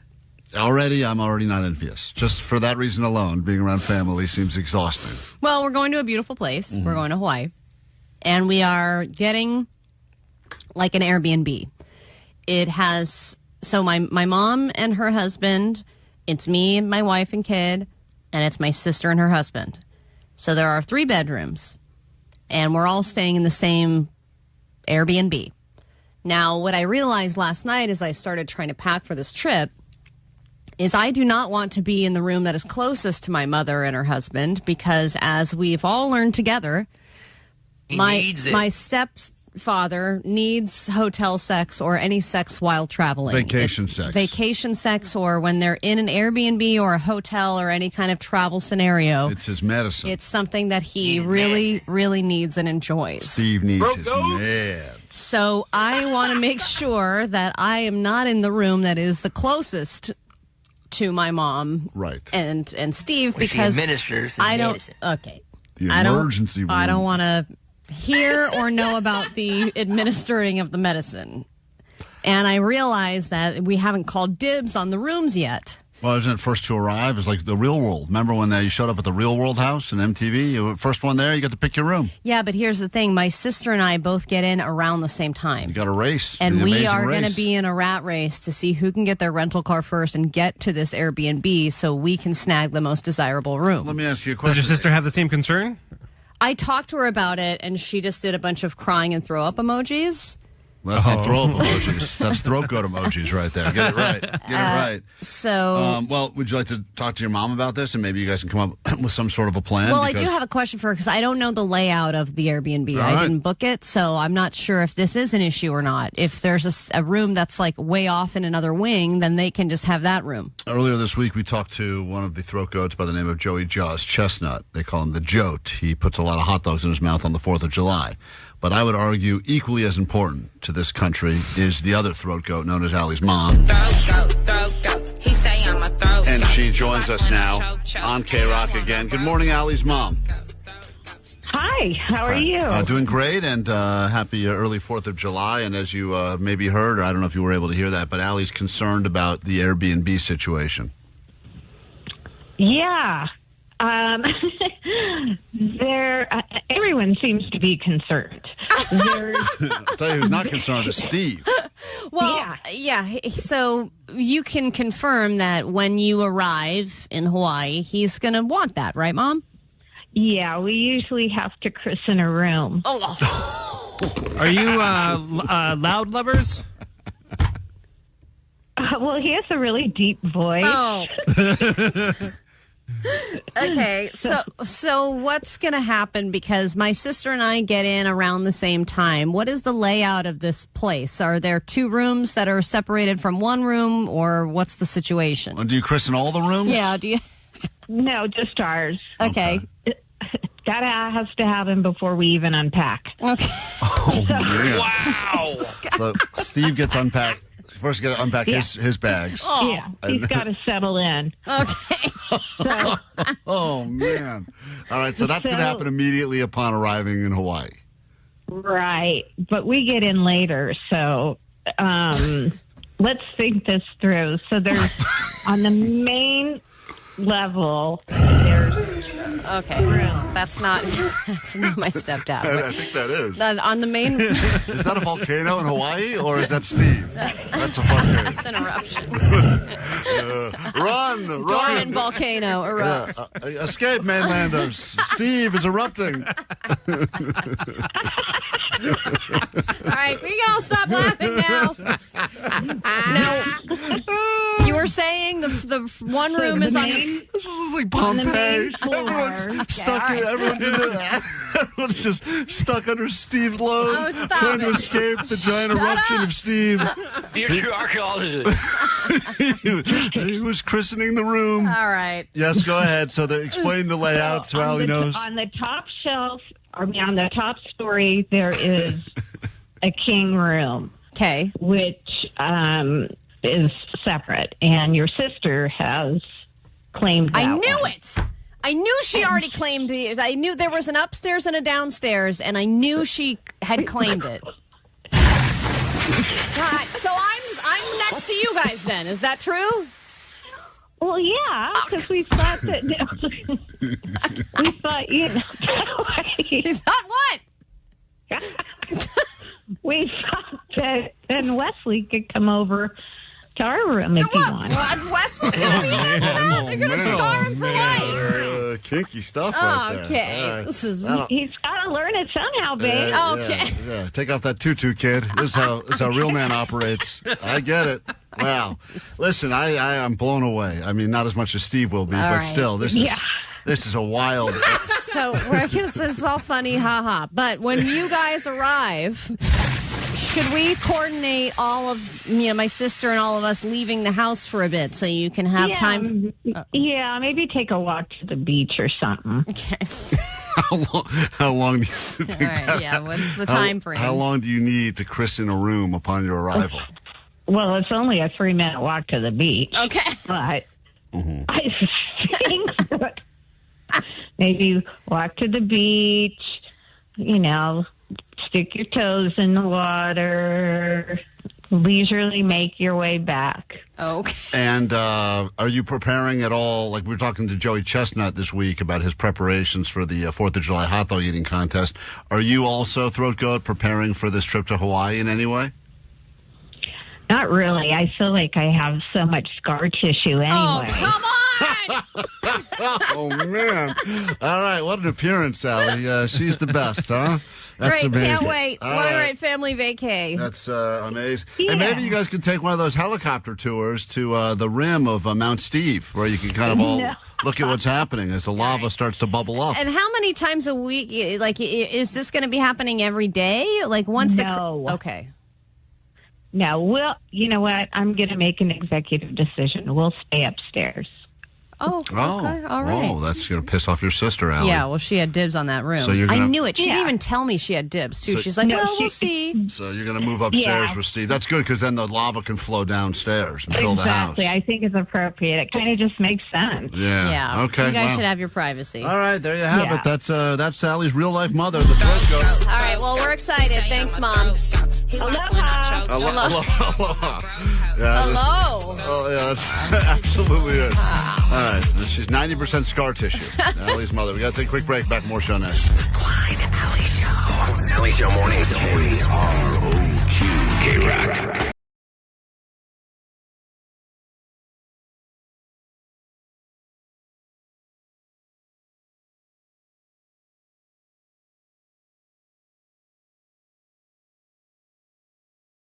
Find out what's happening in the world.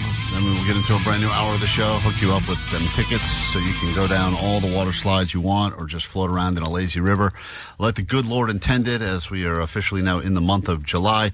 And I know there's other news happening other than just the LeBron James story, but that does seem to be dominating the cycle, leaving the Lakers.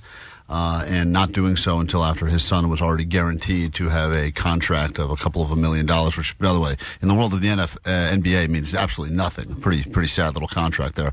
Although, hey, I would happily take a guaranteed $2 million. If you weren't good at basketball? If I was not good at basketball. That'd be If I really impressed. Also was not good at basketball, I'd like the money. LeBron is starting to speak a little bit, at least to us here at K-Rock, and this is what he did say. I had to leave L.A. It was time, mostly because Klein back that talking to Allie's baby bit. Let it go, bro. Okay, so he's also not a fan of me talking to Allie's baby. You have to know when to walk away from which a is bad why bit. he's decided.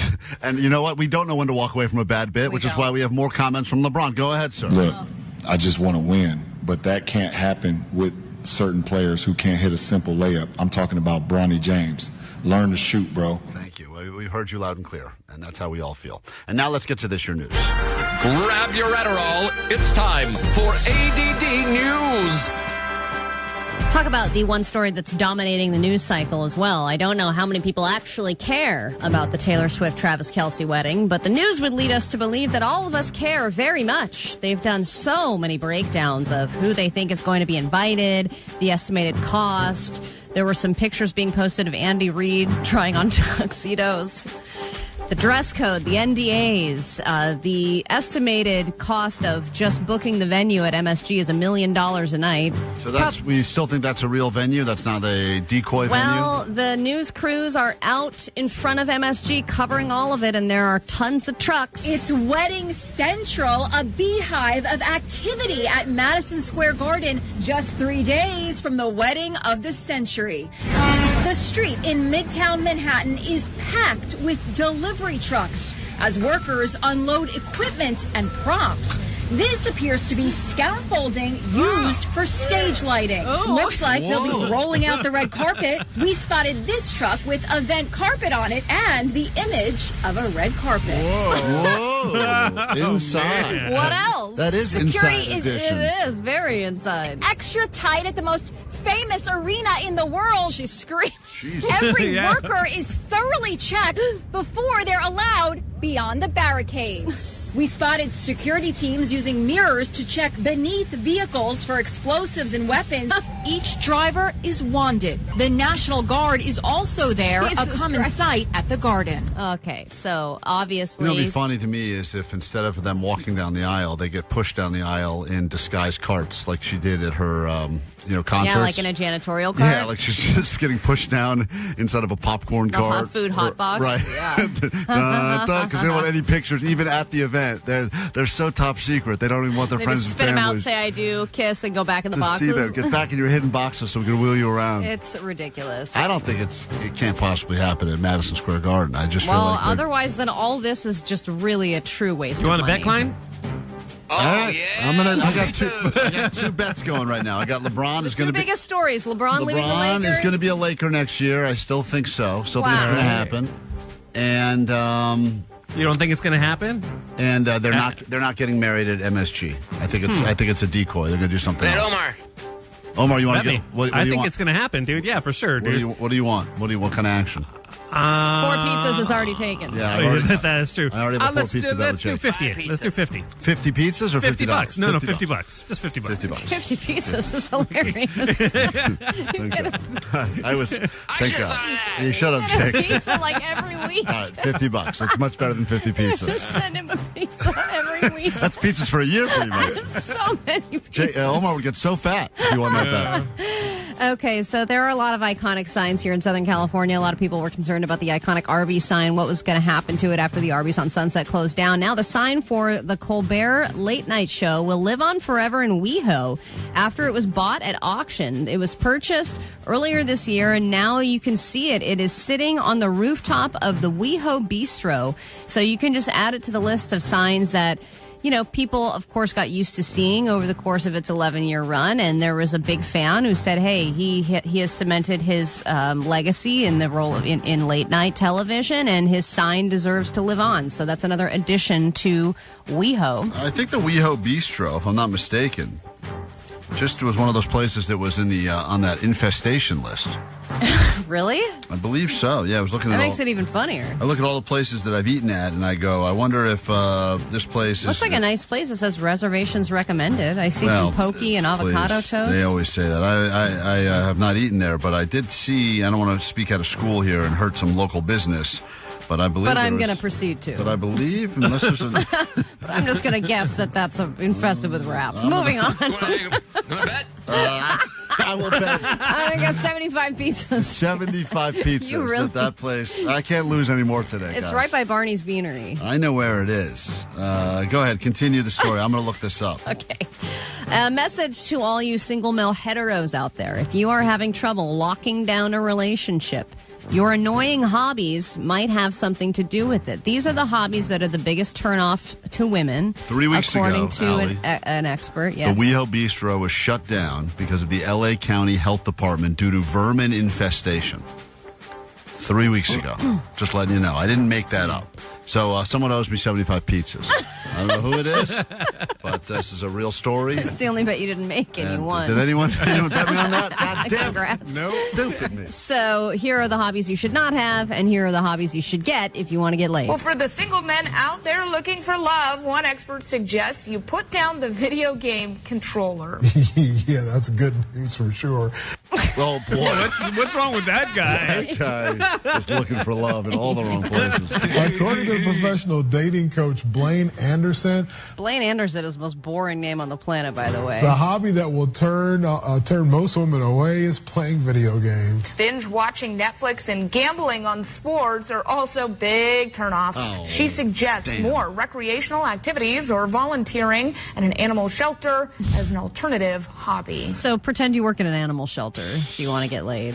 I was so hoping that they were about to say that gambling on sports and binge watching TV was a turn I mean, on. those are like the three biggest hobbies for men. It's my time to shine. Yeah, but you got to find a woman that'll tolerate it. She's not going to like it, but if she tolerates it or puts up with it. There are women out there that are into video games. Yeah, some women and like sports. to game. Yeah, but to find a woman that gambles in the same way that guys do, that's a real degenerate. I'm looking for that, but I mean, that's a real type. But I don't think you can have two degenerate gamblers. No, you can't. You need to have someone that does it, and then the other person that tries to figure out where the money went, and that person has to come up with good stories as to why. And it's not just because, they put all their money on Team Bosnia to win today or something. Does your wife get upset with you? Yeah, but she also, she is a poker. She used to be an online poker player. Really? And I've seen her in a room early on when we were still dating, went to Vegas, and I said to her, we played in a poker tournament. I said, when you lose, you can wait for me over there. And about 4 minutes later, I was out, and she ended up beating pretty much like a room full of guys at this table. Cool, that's hot. And ended up leaving. And then I was like, and she still brings it up. She's like, remember that time you said for me to wait for you over there, and then you lost? I'm like, yeah, I remember. It's definitely something you hold over a guy's head forever. It's brought up regularly. Let's get into a brand new hour of the show right now, and let's get you into every water park in Southern California. Call 800-520-1067. Summer is officially here. Here we go. It's Klein Alley Show. 106.7 KROQ FM in HD Pasadena, Los Angeles, Orange County. The Sonic Pulse of Los Angeles. This is the world famous K-Rock. Welcome to your funner summer. We're about to make that a mandatory rule, especially if you're caller 20 right now. And every hour, starting right now all day long, so we can get you into not one, not two, but 3 SoCal water parks so you can soak up the sun and everything else at Wild Rivers, Not Soak City, Six Flags Hurricane Harbor, Los Angeles, and all of those tickets will be yours. This is not a pick-at-your-ticket situation.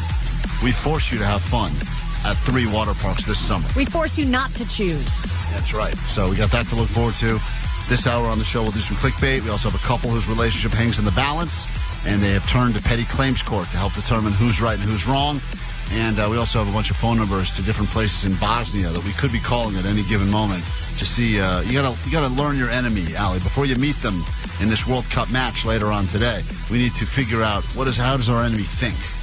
Right? How do they answer the phone? How do they answer the phone? So we may or may not make some phone calls over to Bosnia. Maybe get another bet go. Maybe they want to get involved in this 50 pizza bet. Huh?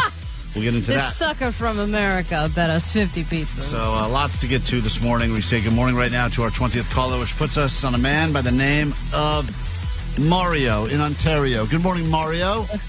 Morning. How's it going? It's going a lot better for you. You are the 20th caller.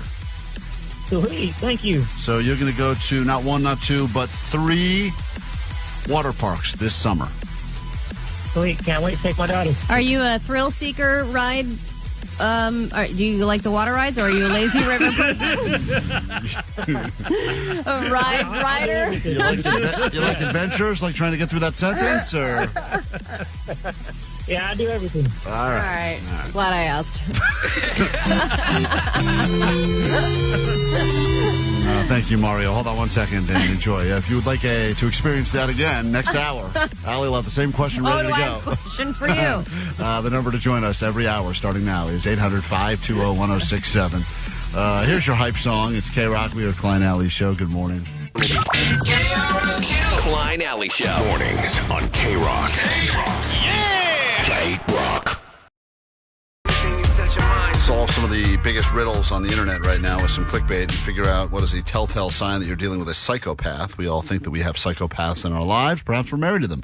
But we will figure out if you actually are based on this exciting edition of Clickbait and what chore you could be doing around the house to turn on your partner immediately. It's time for Clickbait. Here we go.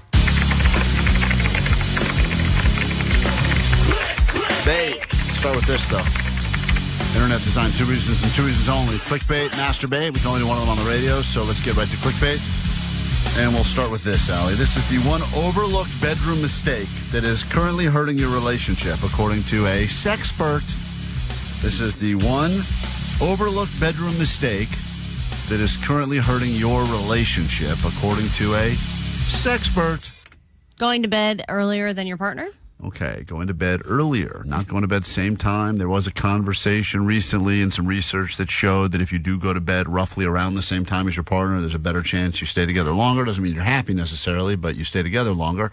Omar, what is the answer according to the sexpert?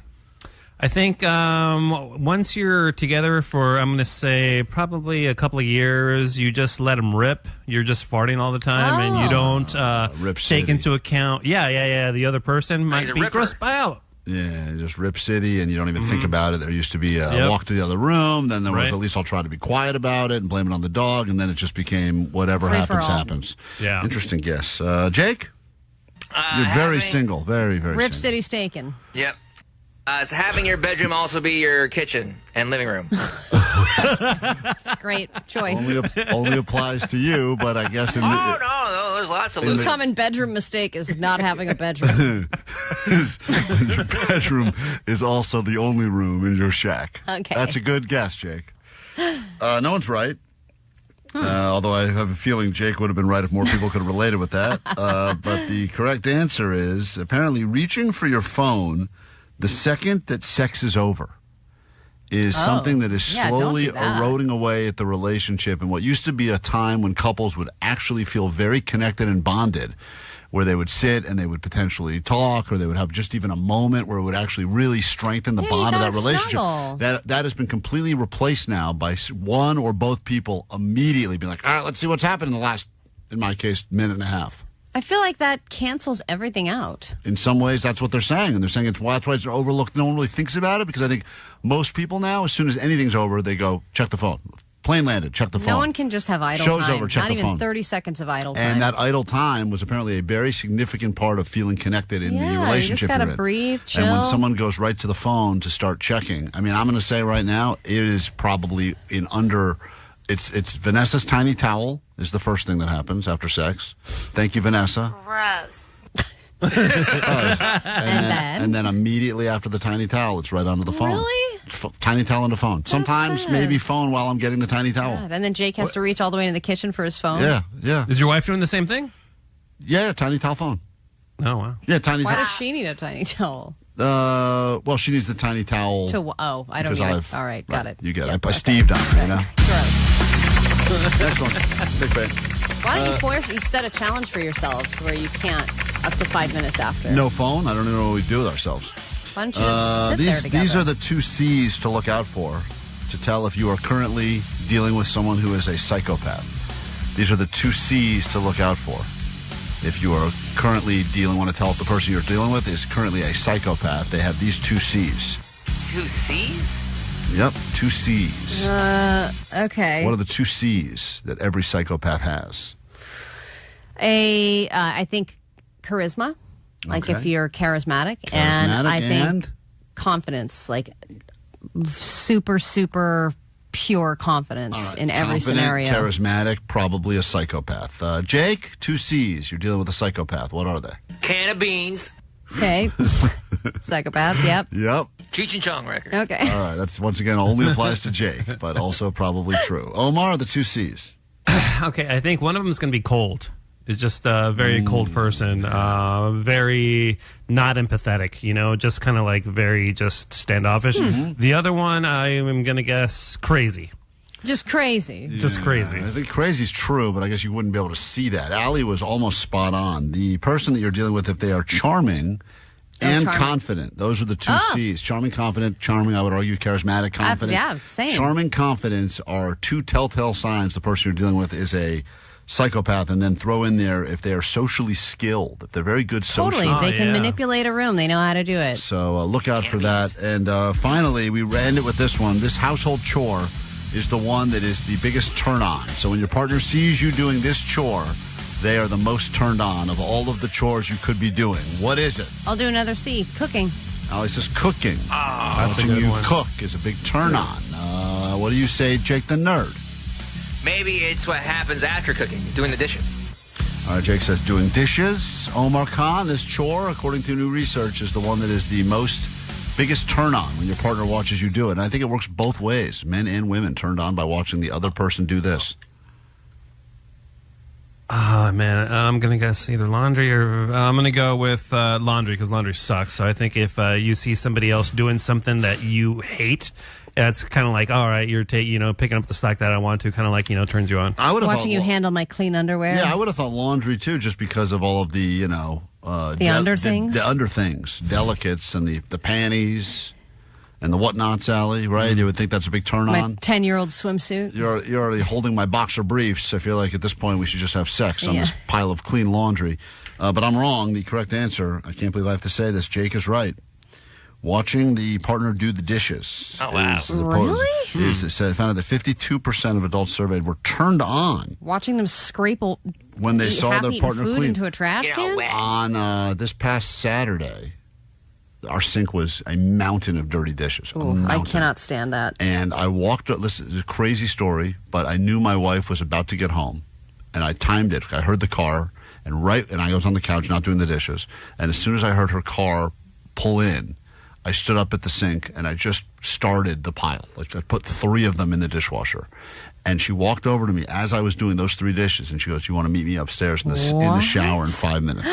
And I said, "This is amazing." No, I'm doing the dishes. Sorry. I said, not now. I had to clean one thing. All right, relax. We got to take a break. We're back in a second with a couple who needs our help. Petty claims court. You have jury duty. It's in your future. If you need to use it as an excuse to not go to work today, you can have that one. We will come back in a moment, meet the couple, find out what they're fighting about, why it is so petty, and why you need to help determine who's right and who's wrong, and that is next. Slap on your SPF 1067 and slide through summer with K-Rock. Dive into 4 packs of tickets to all these SoCal water parks. Not Soak City, with 23 different speed, tube, and body slides in one of the longest lazy rivers in the country. Hurricane Harbor, Los Angeles. Southern California's most thrilling water parks open every day until 7 p.m. through August 8th. And Wild Rivers, Irvine's ultimate water park experience. Hydrate every hour from 9 to 6 to splash your way in. KROQ.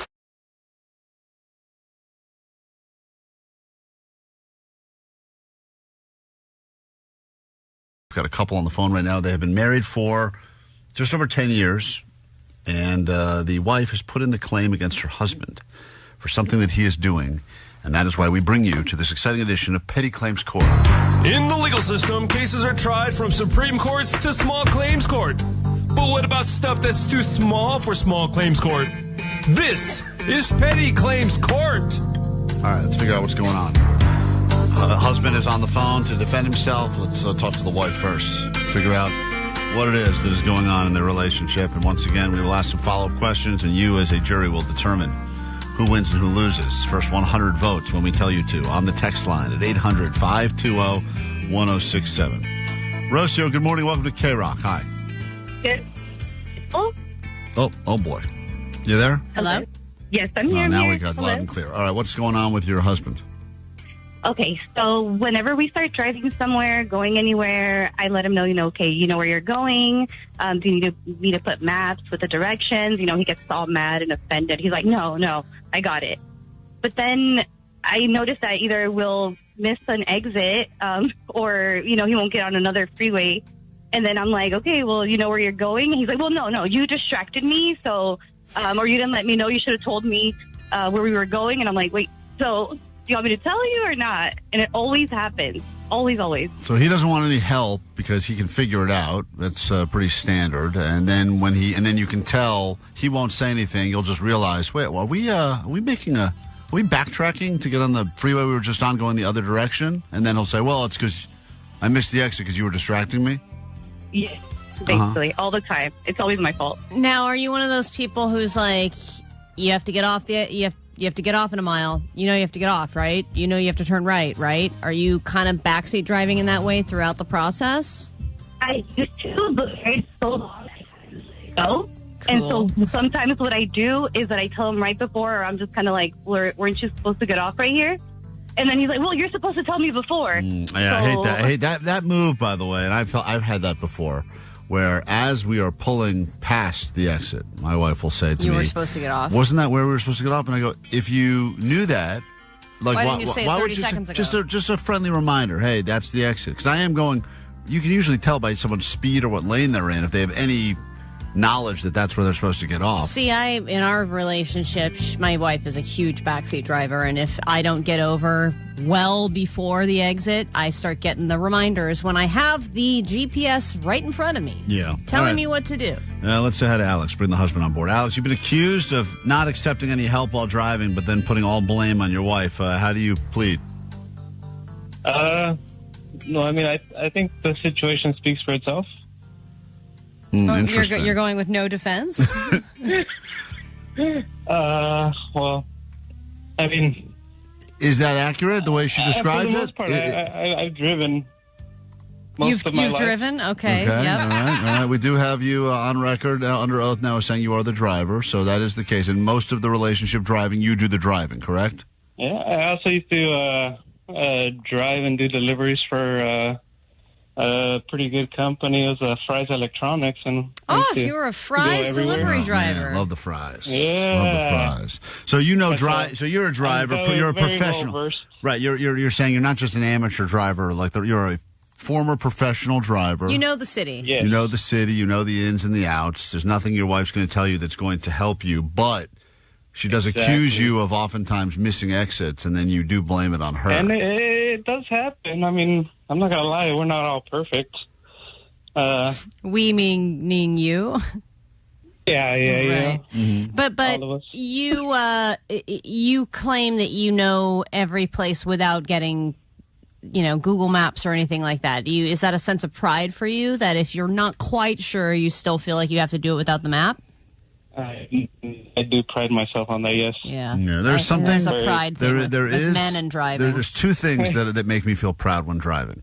One of them, which is rare, is figuring out where I'm going without using any sort of an app at all. The other is when the app tells me to do something. I do my own thing based on memory or knowledge, and then I watch the time. Like, all of a sudden, I cut 5 minutes off of the time. Like the maps is like, ooh, yeah. Klein, I didn't see that. Like the map says, stay on this road for another 2 miles and make a left, and I'll make the left early and go a different way, and then I'll see it recalibrate, and I'll be like, whoa, I just beat the map. That's a great feeling of pride right there. All right, Allie? Hold on, Allie. Seeing those minutes go down, those minutes. Mm-hmm. Yeah, but usually when I make a different choice like that, it's one track mind when it comes to driving, and pretty much everything. But if I get straight off that course, it's sometimes, even if it's for like just a little bit, I'll kind of just zone out and just keep going. Does this happen when you're by yourself or only when you're with your wife? I mean, it's when I'm with company. I would be afraid of falling asleep while driving if I heard you talk. God, I know. That would be so. So you're saying that your wife is accusing you of not being a perfect driver, not accepting any responsibility when you miss exits. Now you're saying now that officially the trial is underway, petty claims court, you are admitting that yes, you are not perfect. You do make mistakes, and are you reaccusing her of not giving you enough lead time? Do you want her to give you more warnings or no? I wouldn't say warnings, but I mean, yeah, if you see that I'm kind of going astray, or you know that the exit's coming up, just like Ali was saying earlier. Why not then just use the maps? I don't understand. Why is it her responsibility to monitor your driving to make sure you know where you're going? Isn't that your responsibility? Yeah, you're right there. But I mean, sometimes I'm just spacing out, having to chat with her. And you sound like a space out guy. You sound like a guy that easily spaces out. I feel like we're veering off the road now. I think that we've gone completely the wrong direction. I crashed. I'm not even driving. Yeah. All right. So once again, we'll give you 10 seconds closing arguments. I don't think this is going to take much of a deliberation with the jury, but we let them vote anyway because rules is rules around here. The case is as follows. If you're just joining us, Rocio claims her husband of 10 years refuses to use any sort of help when looking for when driving. Doesn't need directions. He can figure it out himself. Although he does get lost on a semi-regular basis from time to time. Not lost, but misses exits and things like that. Which seems like if that happens enough, you should not be allowed to just be using your own devices. Alex claims that, he spaces out from time to time. So what? He doesn't need the apps because he's a professional former delivery driver and knows the ins and outs of Southern California. Excuse me, I'm a former Fry's driver. So, Rocio, 10 seconds closing arguments to try to get the jury on your side, but I feel like they're already there, but go ahead. Okay, so just accept the help. Let me know. I'll have GPS on my phone. He gets mad at that. If I sometimes secretly have a GPS on myself to make sure he's going the right way. Yes. But yeah, just accept the help. And, if you're getting distracted, it's okay. But sometimes we got to get somewhere. And these mixing exits, we're late. So, and I'm just a person that hates being late. So, right. And women hate being late. They always have to pee. So it's like at some point, Allie, they've got to get there. And taking your sweet-ass time. And, Alex, you'll be driving. You'll notice between her legs, she's got her phone. And you're like, are you secretly map-questing this trip? Are you Waze-ing where we're going? Are you using some sort of old technology? Are you using outdated technology? Are you Thomas guiding this behind my back? Is that what you're saying? Oh my God. I usually do silence the Google Maps too. Yeah, I get it. All right, Alex, 10 seconds closing arguments. You need to get the jury on your side. Go ahead. Hey, I can get us to point A to point B, and I don't need that much help. I just space out once in a while. All right, good luck. This is me actually hitting Alex's head right now. Rock hard. Wake up, good sir. 10 seconds. Get your votes in now. 800-520-1067. The first 100 votes will determine who wins, who loses. It's either Rocio or Alex on Petty Claims Court. Klein Alley Show. K-Rock, we're Klein Alley Show. Let's get into the verdict. Petty Claims Court. Thanks for all the votes coming through at 800-520-1067. A lot of people say that Alex should not drive while sleeping, and it sounds like he is sleeping currently. 323 said he can make a left turn to a personality.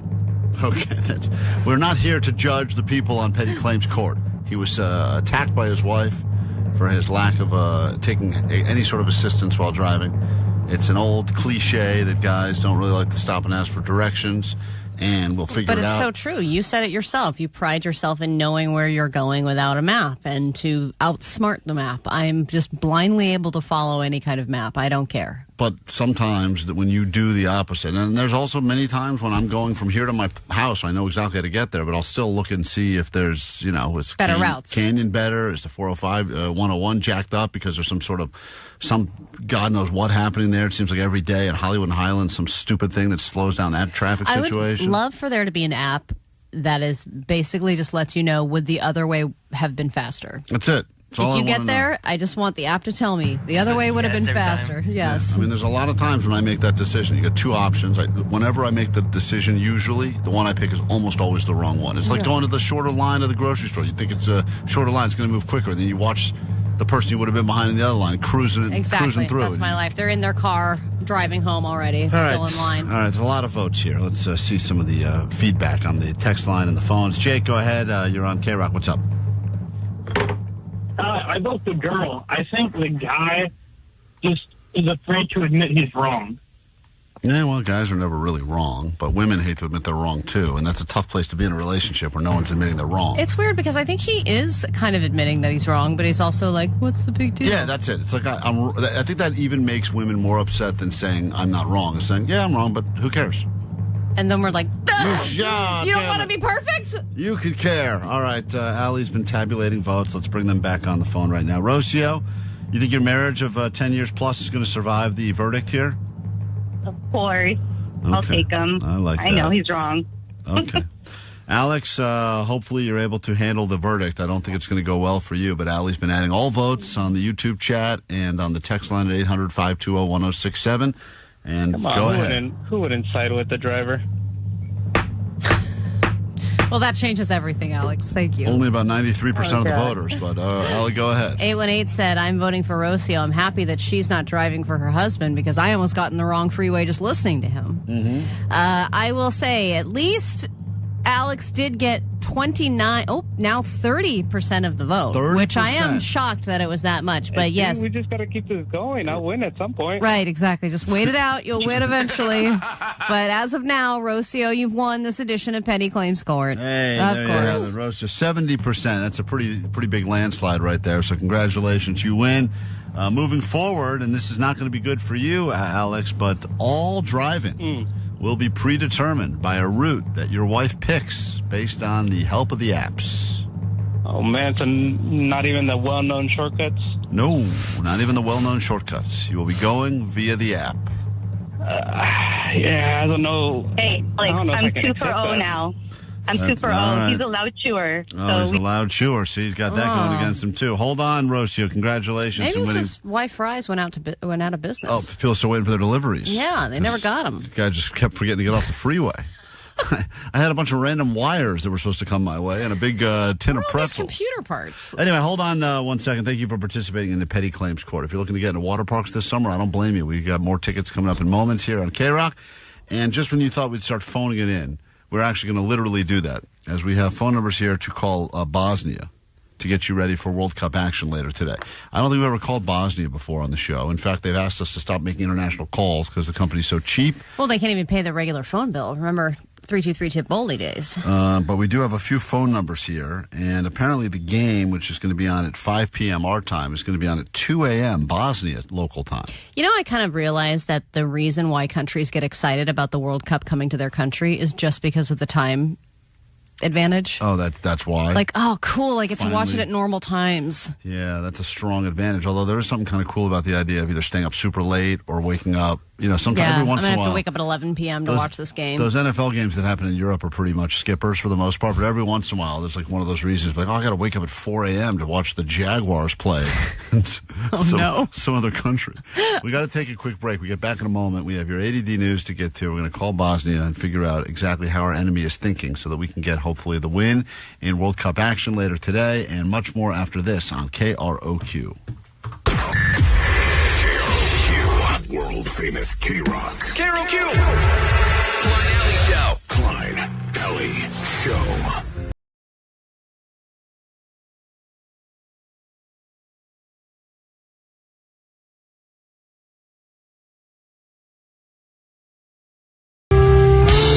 We are Klein Alley Show. Good morning. Get into your news in just a moment. Before we actually get to the news, though, we have some sad news to share with you that was waiting for us this morning on the GOAT line. This will be a bit of an alarming announcement for some people, and I know that we're dealing with a lot of ups and downs and a lot of announcements, and then there's another one that we have to now process, Allie. Klein and Alley, it's Pantyhose Greg here with an official announcement. For the next month, I'll be taking a sabbatical. I won't be calling into the GOAT line or nothing like that, and I won't be available for any phone calls. So he's letting us know now. Shoot. For the next month, he will be unavailable, and he will not be leaving his normal 47 messages a day on the GOAT line. This is like when people announce that they're doing a digital detox. Yeah, I will not be on Instagram. Care. Do not look for me or DM me. I will not be checking DMs. If you're upset, I know that it can be disorienting not seeing my posts, but I will not be there. So I know what's going on at rehab? I know people are he's very polarizing, this Pantyhose Greg guy. Some people like him. I haven't met anyone who likes him. A lot of people don't like him, including Shia LaBeouf. He's got a bunch of celebrities that don't like him, but he will not be joining us for the next month, and there will be no messages from Pantyhose Greg. Take a month off just to see if I age like fine wine or not. Okay, people? Pantyhose Greg here. See you in September. Oh, he's gone. Well, that's 2 months. That's a long time. That's 2 months. Woo! You get 2 whole months. Let me tell you something. He called 5 minutes later. He did? Pretty much, yeah. There's another message from him right after announcing his sabbatical. Well, there you have it. This is like Greg. Brad Williams telling us he's taking the summer off. I know. This is all BS. Of course. As soon as there's a paying gig, he's going to jump on it. Totally. Let's get to this. Your news starts now, and then a brand new hour of the show will begin. Grab your Adderall. It's time for A.D.D News. Okay, so the news broke late yesterday in the show about LeBron James officially leaving the Lakers. Seems like a pretty done deal, though, Klein, you seem to think that this was all a bargaining chip to get a better deal. How do you feel about that now? I feel less confident now about that statement I made yesterday. Yeah, you're dead, son. To be honest, the way it was worded, even though it was an official statement, it felt not like it was a done deal. Because it wasn't like LeBron is moving to Golden State, or LeBron is taking there's a couple of rumors. The statement did say he was done with L.A. He was going to play elsewhere, though. Elsewhere, right. Yeah, no, I know. Okay, so how much more definite do you need? It seemed to me... He's playing for the Idaho Elsewheres. That they were... It seemed like they were playing a little like hardball. I can see what you're... I thought it was one of those... Yeah, I can tell there's some sort of animosity between LeBron and the Lakers organization, which I can't figure out from LeBron's side. It is sort of like basically announcing a breakup. It's a toxic relationship. Yeah. It's always felt like that way, which is weird because it feels like the organization is bent over backwards. Well, and it kind of felt like he was calling the shots from day one. It's like, I'm joining the Lakers. Here's how I want the team to be run. Here's who I want on the team. My son, I want him on the team. Put him on, change out coaches to find someone that he's okay with. I mean, there's a lot of moves that were made. Resentment there by them. I want to be number 23. Now I want to be number 6. Now I want to be... I mean, it just seemed like there's a lot of stuff that was happening. And I just don't know how many bargaining chips he still has left now that he's so much older. You know what I mean? And it's not like he was doing crazy well. Like, he's doing well because he's still LeBron James, but it's not like they can't live without him at this point. Well, but Luka's the best player on the Lakers, of course, by far, no question about it. And I think that's hard for him to accept. So now he wants to put together this old squad, the Golden Girls, or what do we call it, the Golden Girl State, or whatever we're saying. And his idea is if we can get a bunch of old people together, then I will look good compared to all these other old players. Well, he also did the Lakers dirty because he waited until his son's contract with the Lakers became fully guaranteed for $2.3 million before he announced he was leaving. So what a dad. That came through Monday, and then Tuesday he announced, I'm leaving the Lakers. And it is kind of like an ex breaking up with you, but then leaving you with like their sickly pet. More importantly, it looks like Klein's going to lose this bet against Jake. What's on the table, guys? We never. I know. Let's discuss. We never really got into what the bet was about. I said that I still think there's a chance LeBron plays as a Laker next season. Now it's looking double or nothing. I mean, figure out what you want to bet, Jake, because I still think. Want to shave your head again? Not really. Now let's not do head shaving again. Want to buy me 4 pizzas? That doesn't do anything for anyone other than you. 4 pizzas. Yeah, that's what a bet is. 4 pizzas. That's such a strange second choice. Why would LeBron playing any other team result in me buying you 4 pizzas? I like the pizza. You didn't round up to 5. It's unbelievable. You know what? Wait, hey, what's LeBron's number? Where's the number? I'm just going to accept that because it's like the least. Just say yes. 23 pizzas. I don't want to talk Buy about the guy it. 4 pizzas. I don't want to talk about it anymore. 4 pizzas is yours. Great, done. I do think it's interesting, Omar, that you say what a great dad. It's so many people are saying he's the best dad ever, and I'm like, I think that he's doing his son a disservice. Why? By just he being sucks, doesn't he? Yes, but I know you suck, so I'm just going to use my power to make sure that you have some kind of career instead of making him work for it himself. Hey, you're not good enough. He has nothing to ever prove anymore. His whole life is set for him. He doesn't have anything to prove. He's a joke. You're wrong, dude. You guys are wrong because you don't think about it in the same way that Tom Brady couldn't step away when it was. These guys are used to. They need to be winning. They have something in their blood that we don't have because we're fine at mediocrity. They want to. Are you talking about Bronny or LeBron right now? I'm talking Bronny does not challenge himself. Yeah, Bronny does not have that. So doesn't good care. dad. He recognized that my son's a loser. I'm going to get him a couple of $1 million. And he's just like, thanks, Dad. Exactly. Dribble. In the last dribble, in the right. last 24 hours, what was Here you go. Nothing but net. What's Right. a bigger announcement? I mean, airball. That Bronny is leaving. I mean, LeBron is leaving the Lakers, or this? Clown and Alley, it's Daniel's official announcement. They're both big announcements, right? They're both taking some time away from LA. Both breaking. It's summer vibes for everybody. Let's not forget that it's not just people who are excited about summer, it's the criminals. They're excited about new ways to rob you, and right now they are targeting surfers by dressing up as fishermen and then robbing their vehicles and taking them on joy rides while they surf. Listen to this. This morning, local officials are warning San Diego surfers about a string of car thefts happening just after they hit the water. The Regional Auto Theft Task Force says suspects, sometimes disguised as fishermen, watch surfers hide their keys, then steal their cars and go on shopping sprees using stolen credit cards. This is some of the thousands of dollars in merchandise investigators have recovered. Authorities have also recovered stolen vehicles and keys and believe there may be even more victims. I imagine that there are a lot more victims. This is probably a regular occurrence. Now that I think about it, I'm like, oh yeah, of course, they don't have their keys with them while they're surfing. So where they hide them?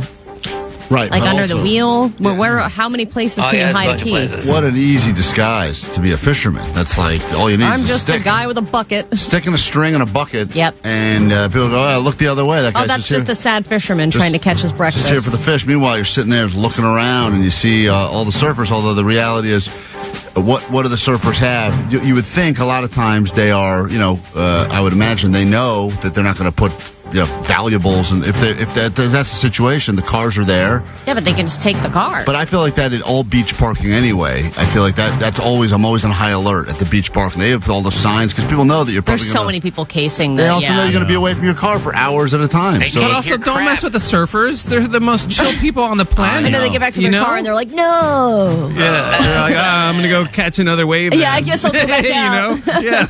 And then Disneyland is giving you a new opportunity, a new way to enjoy Disneyland this summer. This is they are doing like a summer nights thing that's happening for a limited time. And basically what they're doing is you can pay $59 to only visit the park in the evening. So this is starting mid-July, July 12th. It's going all the way through August 5th. And Sundays through Wednesdays, you can visit the park. In California Adventure, you get there after 5. Disneyland, you get there after 7, and you get to just enjoy all the rides until midnight at Disneyland and 10 p.m. or I think 11 at California Adventure. But I think it's pretty sweet. You don't have to be one of those childs, because usually when you get some sort of a great deal, they're like, applies to children under 12. You're like, damn it, that's not me. I know. It's for adults. I hate it when they're like, are there any discounts, anything? Nope, not a senior. Nope, not a kid. Damn it. Finally, just a regular adult. Covered in body hair and you've got credit card debt, there's something for you. That's what it's all about. Yeah. We'll get into a brand new hour of the show in moments.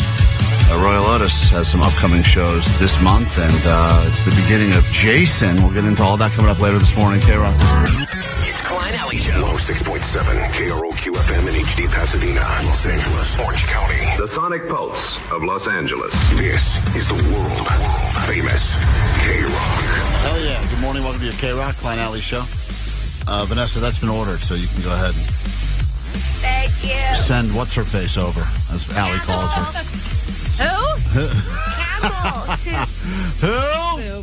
Soup. Send soup over. We got lots to get to this hour on the show. Good morning after 10 o'clock. Right now, we get you into a bunch of water parks, 3 to be exact.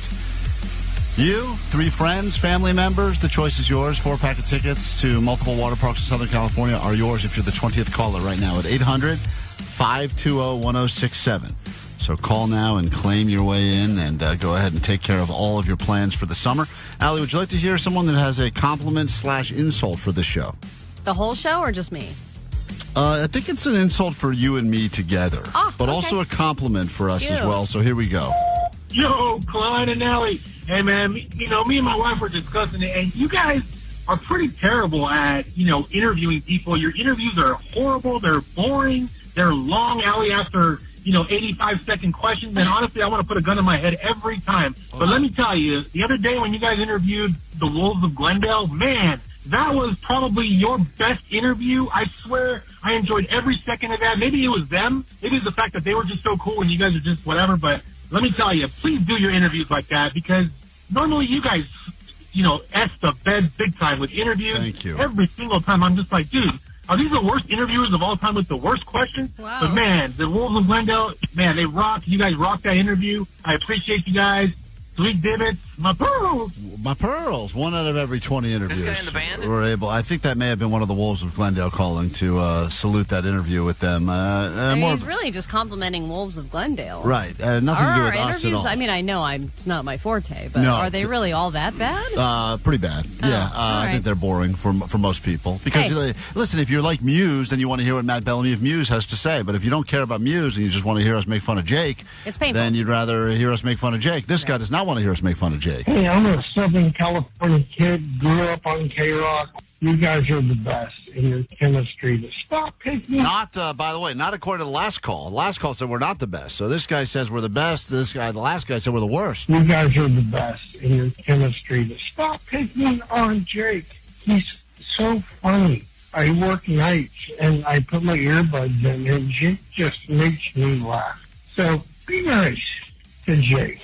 I don't care if you have amps. You're cool. I think we are nice to Jake for the most part. Jake brings it on himself a lot of times because he's so stubborn in his, he will never admit he's wrong, and he's wrong a lot. And no, I am not. And he also, especially with the Buc-ee's thing. Buc-ee's is clearly a gas station, and he won't let that go. Did you see that TSA put out a statement saying some of you may have visited a very large gas station, and we're going to let you know what Buc-ee's items you can take through TSA and which ones you can't? Yeah, and that's according to a government agency, Jake. Okay, well, according to Buc-ee's, they're a store. And they're going to be expanding, and it's interesting because this whole Buc-ee's thing, you talk about manifestation, like there had been no conversation of Buc-ee's in the history of the show ever. It was a stupid question during a round of Allie Knows the News where I said this viral gas station is expanding to Arizona, whatever it was. And Jake got all upset and said, not a gas station, it's a store. That started this whole thing. Since this started on our show, I don't know, 3 weeks ago, Buc-ee's, it's like a reverse mush situation. It's everywhere. They are now, I'm here because of the World Cup stuff and because of the fact that they're now announcing that they're going to open locations, I believe, in Southern California. No way. Whoa, no way, really? Yeah, I think I just saw their expansion plan includes a bunch of more gas stations. a bunch of more gas stations that will be opening in Southern California as well. And every time this stupid man makes this stupid argument, we get all these people that call that listen to us in Texas, listen to us in Buc-ee's land, and they say, I'm a regular, and that place is definitely a gas station that has other stuff as well. Yeah, I don't see anything about it opening in Southern California, but you never know. Look, Klein's wrong again. 14 new... I looked at a map, and it had dots. I thought I was looking at a dot in Southern California. I don't know where the dot was. Was that a store? But you know what? It was okay. definitely a gas dot. That much I know. It was a dot. Store if you were to search gas stations in Arizona, Buc-ee's would come up, right? If it was a gas station, yes. But if I search stores... Oh, yeah, that's interesting. Would it come up? Yeah, type in new stores in Arizona and see what comes up. I gave you the link. Read any and news. you refuse to play it. New stores. Read new stores. Well, you're the audio arbiter of sound. Why don't you play it, Jake? Fashion outlet. Fashion outlet. That's Desert not, Ridge Marketplace. Right, that's not Buc-ee's. Arizona Territory. No. Scottsdale Fashion Square. Local Nomad. Now, if you type in, out of curiosity, that's Jake in the background. If you type in gas stations in Arizona, let's see how quickly Buc-ee's pops up. I'm just out of curious because this is now looking at the general population of the world and the internet. Buc-ee's in Goodyear, Arizona, open 24 hours. Our fave gas station is the one review that was written here. Jake, I hope when you're floating on that river doing your stupid annual float, you have some time to really ponder what a stupid argument you're making. It's a solid argument, and people in the GOAT line have made other arguments in my benefit too, but you just refuse to play them. I haven't. Okay, there is one person who reviewed it as the following. Make the trip to check out the brand new Buc-ee's. Wow, this isn't a gas station, it's a destination. There you have it. Ariana, you are the 20th caller. Congratulations from Rosemead. You are going to go to not one, not two, but 3 Southern California water parks to have the wettest summer imaginable. Congratulations. Thank you so much. Also, my son loves Johnny, and he turned 10 on Friday, so this is his birthday present. That checks out. Good. Johnny does relate with many 10-year-olds on the show and in the listening audience. Wild Rivers, Not Soak City, Six Flags, Hurricane Harbor, Los Angeles, and happy birthday to your son. What's his name? Logan. Logan. Johnny, you want to give Logan a special birthday shout-out? He's a big fan of yours because you guys have the same... Yo, Logan, happy birthday, bro. Hope you enjoy the water park. Don't drown, and eat lots of hot dogs, and go swimming immediately right after. Later, Logan. All right. Thanks for listening to the show. Hold on one second. Yeah, thank you. I like Logan's going to drown. Yeah, that was a weird... Oh, and go pee in a pool, Logan. Go pee in all the pools. Get into it, brand new hour of the show. Next on KROQ. Good morning.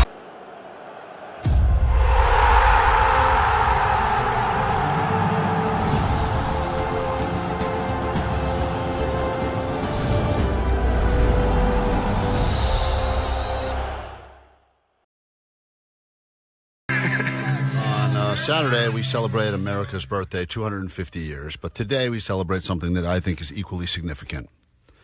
And no one has taken even a moment to acknowledge it. Would anyone like to... Anniversary? Titi Kaga? Wish me anything? Wish you anything? Anything? Anyone? Nope.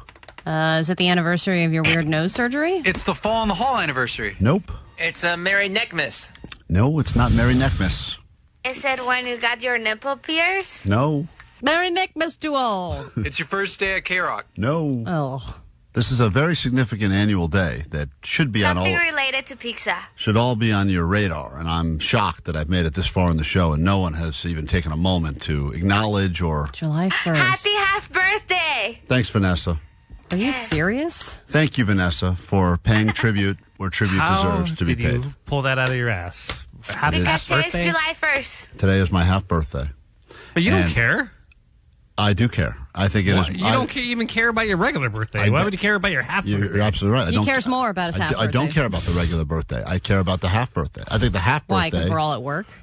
I think the half birthday is more of a day to be celebrated than the actual birthday. The actual birthday, I think at some point gets sad because you're just like, oh, man. I would not expect anybody close to me or otherwise to know of or wish me a happy half birthday. No one gets madder, and this happens every year. I'll usually wait until sometime tonight, and then I'll say to my wife, I can't believe you didn't do anything. And she'll say, for what? And she gets mad every year because she just thinks it's the most insignificant of all days and that I'm a grown-ass man, and why should I care at all? Because you're right, I don't care about my birthday. I don't care at all about my birthday. I had no idea in the 10 years I've known you that you care about your half birthday. That's how much it bothered me that I've been sitting on this for 10 years. And so I would like to... what would you like? I'd like to call my wife and put her on blast right now that here we are now, almost done with the show, and there has been no mention of it. And she will not be happy about this because she's asked me in the last few years to never bring this up again because that's how much she dislikes this day. And her actual birthday is coming up this week. So that's, gets all the, it's just a few days away. Gets all the glory. And no glory is left for my day. What about her half birthday? Who knows when that is? It doesn't matter to her. No one cares. Once again, she's dodging these calls now because she knows. Maybe she's out getting me a cake right now. Probably. That's probably what it is. She's ordering the strippers. She's doing the whole thing. Your call has been forwarded. Everyone expects... And this is right after Father's Day. You've already been celebrating. Not You're really. Gonna keep calling her? Yeah, because everyone expects some sort of something on their birthday. No. That's the expected. Like a surprise party on your birthday. It's not that much of a surprise. Your birthday. Half birthday. That's where it's at. You should get half of nothing, which is even more nothing. Not half of nothing. You should celebrate it. It's a great tradition. Tradition? Hello? Can't believe she's dodging these calls. She knows. She doesn't know or care. I know she definitely doesn't care. That much I know. Who has ever done anything for a half birthday? I think it's, once again, why have we decided the day you were born is significant? Because everyone she's not taking the calls. I'm so annoyed. Allie, so is there Do you want me to order you a pizza or something? I already bought you guys. I already bought you guys coffee. Okay. Happy half birthday. So that you to everyone. Omar, you don't believe in celebrating the half birthday? No, of course not. That's ridiculous. Vanessa, you're with me.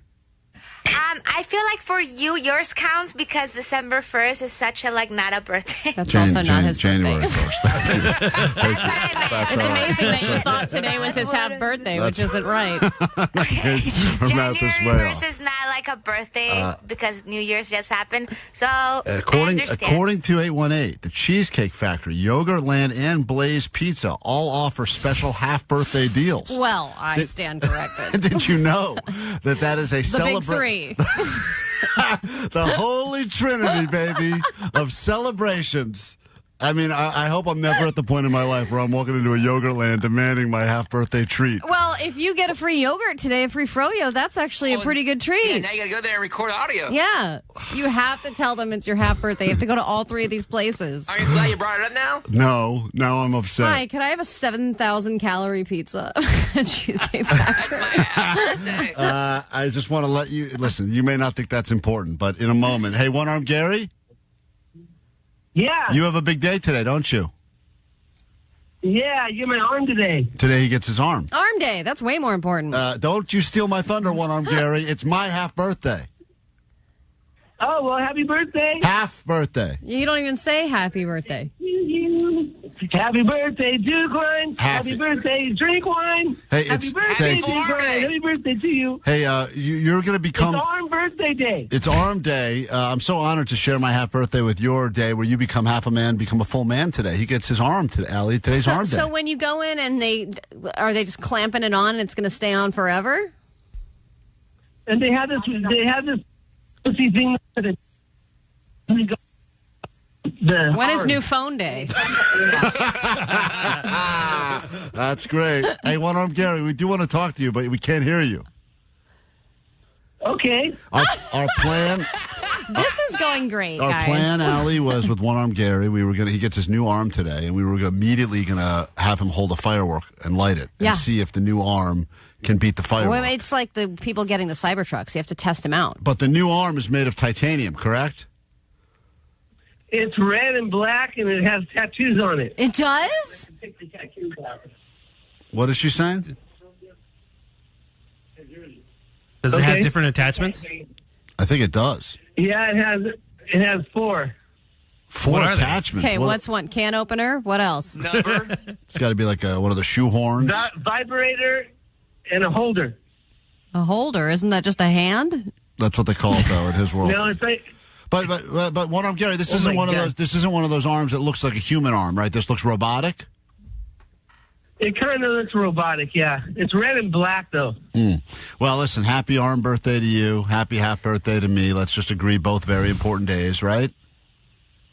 So the other one.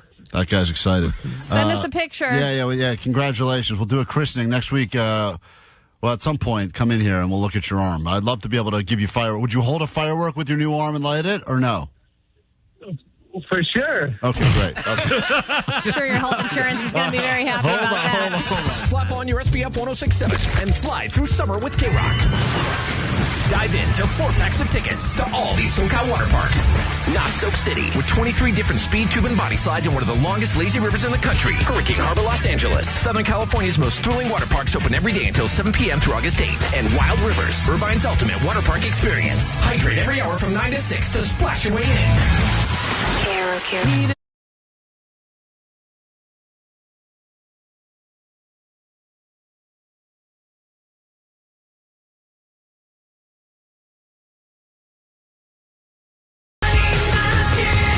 Into a round of gunshot or firework coming up a little bit later this hour. A chance to win and prove that you know the difference between the sweet sounds of fireworks and the dangerous, very scary sounds of gunfire, which is a game that you'll be playing with your neighbors and your family for the next foreseeable future. Right now, though, it's time for us to figure out if humans stand a chance against robots, as many people are planning for backyard barbecues and 4th of July hangs. More than ever before, people are turning to AI to help them plan their backyard barbecue and figure out how to cook stuff and what to get. And so we've decided to, us humans, stand a chance in the world of barbecuing. It's time for Man vs. Machine. 3 questions that are asked to artificial intelligence, but also that we attempt to answer as regular, red-blooded American human beings. So we go to this first question. The human representation will be from DJ Omar Khan, representing humans. Omar is the most robot-like on the show, but because he's got all the ability to play sounds and whatnot, but he is still human technically. Mm-hmm. Well, and I think they just now have AI designing the ideal burger. Yep. So they have new kind of AI technology to determine how to grill something properly and how to make food the right way. Remember which you would Flippy? feel like humans would have that. Remember Flippy, the burger that was going to be at all the places Yes. doing all the flip? We talked to the inventor of Flippy. Yes, where did that become a thing? I think it was a thing because I feel like I got a bunch of pop-ups on Instagram that were like, how would you like to invest in the future of hamburgers? Flippy, the Flippy robot. And I was like, I got to put my money in that thing. And bet the house. Yeah, I was like, I'm going to go in that. Everyone's like, you should go into SpaceX. I'm like, no, I'm all in on Flippy. Flippy. It's a robot that flips hamburgers. Change it all. So first question is, Omar, let's say you're throwing a barbecue, having people over. You're not a seasoned pit master. What is something simple, easy that you could probably figure out how to do that would impress your guests? The easiest thing that you're going to do is a hot dog. There is very little ways to screw up a hot dog, and it's very forgiving because even if you do burn it a little, it has a little black. It tastes great. I know. So you can't screw it up. And also, I love the hot dog. Everyone does feel like they love the hot dog. Even if it's undercooked, like it's already pre-cooked. Right. Yeah, you can't make sick. anybody sick. Can't undercook it, can't really overcook. I mean, you can't overcook sometimes. Sometimes they leave a few on there. A few days later, you find them, they're covered in maggots. Yes, but it is more forgiving if you overcook or it's dry because you're usually eating it in a bun with a bunch of other stuff on it. All right, Omar says hot dog. It's a crowd favorite. Let's find out what AI Robot says in Man vs. Machine Barbecue. If you're just getting started with barbecue, chicken thighs are the easiest choice. They're inexpensive, flavorful, and much less likely to dry out than chicken breasts. So but if you get the seasoning wrong on the chicken thigh, they're going to come out like crap. I mean, there's definitely a more margin more margin of error. Excuse me, I make wonderful chicken on the chicken thighs, but at least the chicken thigh, you feel like you're getting something a little bit more elevated than a hot dog. But I don't know, it's tough right there because people also undercook chicken. That's Salmonella City. Yeah, but AI is right. It does cook pretty quickly, and it's more flavorful because of all the fat. But the question is, what's the easiest? What can you figure it out? I think you have more room for error when you're trying to cook a chicken thigh. But I also think that you're not going to impress your guests as much with hot dogs as you are with chicken. That wasn't the question. And by the way, you played the clip of Vanessa saying she loves the hot dog, but also she loves the chicken. Let's not forget that. Oh, man, that is true. I love the chicken thigh. So, all right, that's going to be a tie. Round one is a tie between human and robot. Right. And we go to question number 2. Allie, for you. This is what people are using now, AI, more than ever before. You have 20 people at your backyard barbecue. How much meat do you need? Oh, gotta go pound a person. A pound a person? Yeah, you gotta make too much. Because then everyone goes, oh my gosh, Allie, you way outdid yourself. Look at all this food. We can't possibly. But you just made all that food. No one wanted it. No, I did. I barely had any leftovers. People were eating salad at your barbecue. Edamame salad. Well, one friend made a particularly delicious salad. So you're saying stole the show, but you're saying that a pound a person. Yes, and you have to have variety. You have to do a pound a person, and you have to do at least 3 or 4 different things. I did chicken, regular beef burgers, turkey burgers, and grilled sausage. But where's that salad? That's what they're all saying. Edamame salad was a side that was just waiting in the wings. This is to compliment what I did. AI said if you're planning on inviting people over for backyard barbecue at all during the 4th. For a typical backyard barbecue where you'll also have buns and side dishes, plan for 1/2 pound of cooked meat per person for 20 people. That's about 10 pounds of cooked meat or 15 pounds of raw meat. Yeah, because you got to do the math on that, and the meat loses a little bit of its weight when you cook it. So they're saying 15 raw works out to about 10 cooked. 10 pounds cooked meat does not seem like enough. It doesn't. Not enough. You want to make too much. Because you have the initial thing you're going to eat, then you're going to go swimming or do activities or whatever, and then you want seconds. Yeah, you have like the plate that you did properly, but then you have the people that just go by and pick stuff off the grill with their fingers afterwards. If you run out of barbecue, you have done it wrong. Yeah, you need to have lots of leftovers. I think Allie's right. I got to give the point to, she's not good at cooking, obviously, but she gets the point anyway. I am good at cooking. Final question. We go to our fashionista on the show, Jake the Nerd. Yeah. What is the appropriate attire? This is a big one. People get invited to a 4th of July barbecue, and there's a lot of questions you have to ask yourself before you get dressed. And so we go to you, Mr. The man with the extensive Jort collection. Mr. Jort. This is when George shine the most, is at a 4th of July barbecue. Saddest sentence ever said. This is when George shine the most. It's Jordan season. Do you wear jorts on the river when you go down it? No, I got board shorts. I got board jorts. Board jorts. That makes no sense. Why are they jeans? Any jorts near Jake are board jorts. Pretty quickly. Go ahead, Jake. So you believe jorts is the answer? Well, I think it's really a forgiving attire for the 4th of July barbecue because it's pretty lax. So wear whatever you want. Jorts is a good one because it's blue, and you want to wear like red, white, and blue if you can, or at least something with an American flag print. Yeah. All right, that's what Jake says. Got to be patriotic. Let's find out what the robot says. Final question. Only one outfit is acceptable for the 4th. It's a red, white, blue, stars and stripes bikini. Anything else means you are a dirty communist. Okay, well, thank you, robot, for that. So Jake is kind of right. Take that, jorts. But I think the robot really gave us the hottest outfit ever, which is the red, white, and blue stars and stripe bikini. I know, and you got to buy a new one every year. Yeah, so sorry, Jake. Robot wins that round, and us humans got defeated by our future robot overlords that will kick our ass while wearing jorts. It's K-Rock, Klein Alley Show. Klein Alley Show. Mornings on K-Rock. Yeah! K-Rock. As promised, we have time for one game and one game only. It's that time of year where we play firework or gunshot. If you'd like to call us now, this will get you prepared for all noises you'll be hearing above and near your neighborhood for the foreseeable future. 800-520-1067 is the number to call. Once again, 800-520-1067. You give us a call, and you have to figure out if this is the sweet sounds of a firework or a gunshot. You'll be playing it with your neighbors. If you don't believe me, just check out any Ring neighborhood next door at chat that's going on right now. Probably over the last few days, you've had quite a few.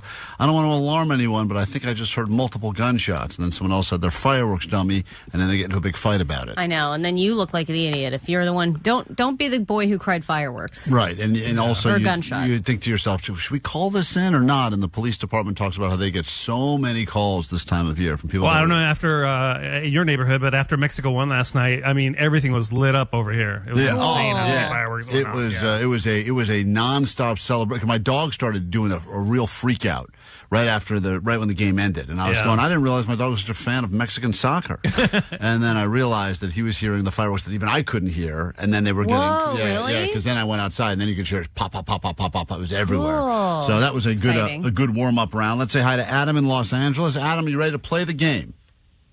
Sweet divots. Yeah, let's go. All right, time for a firework or gunshot. Here we go. When you live in L.A., you hear nightly. Not that. That's just Allie. Just Allie. Here I can rock. Talking about the sound that happens on your block. Firework or gunshot.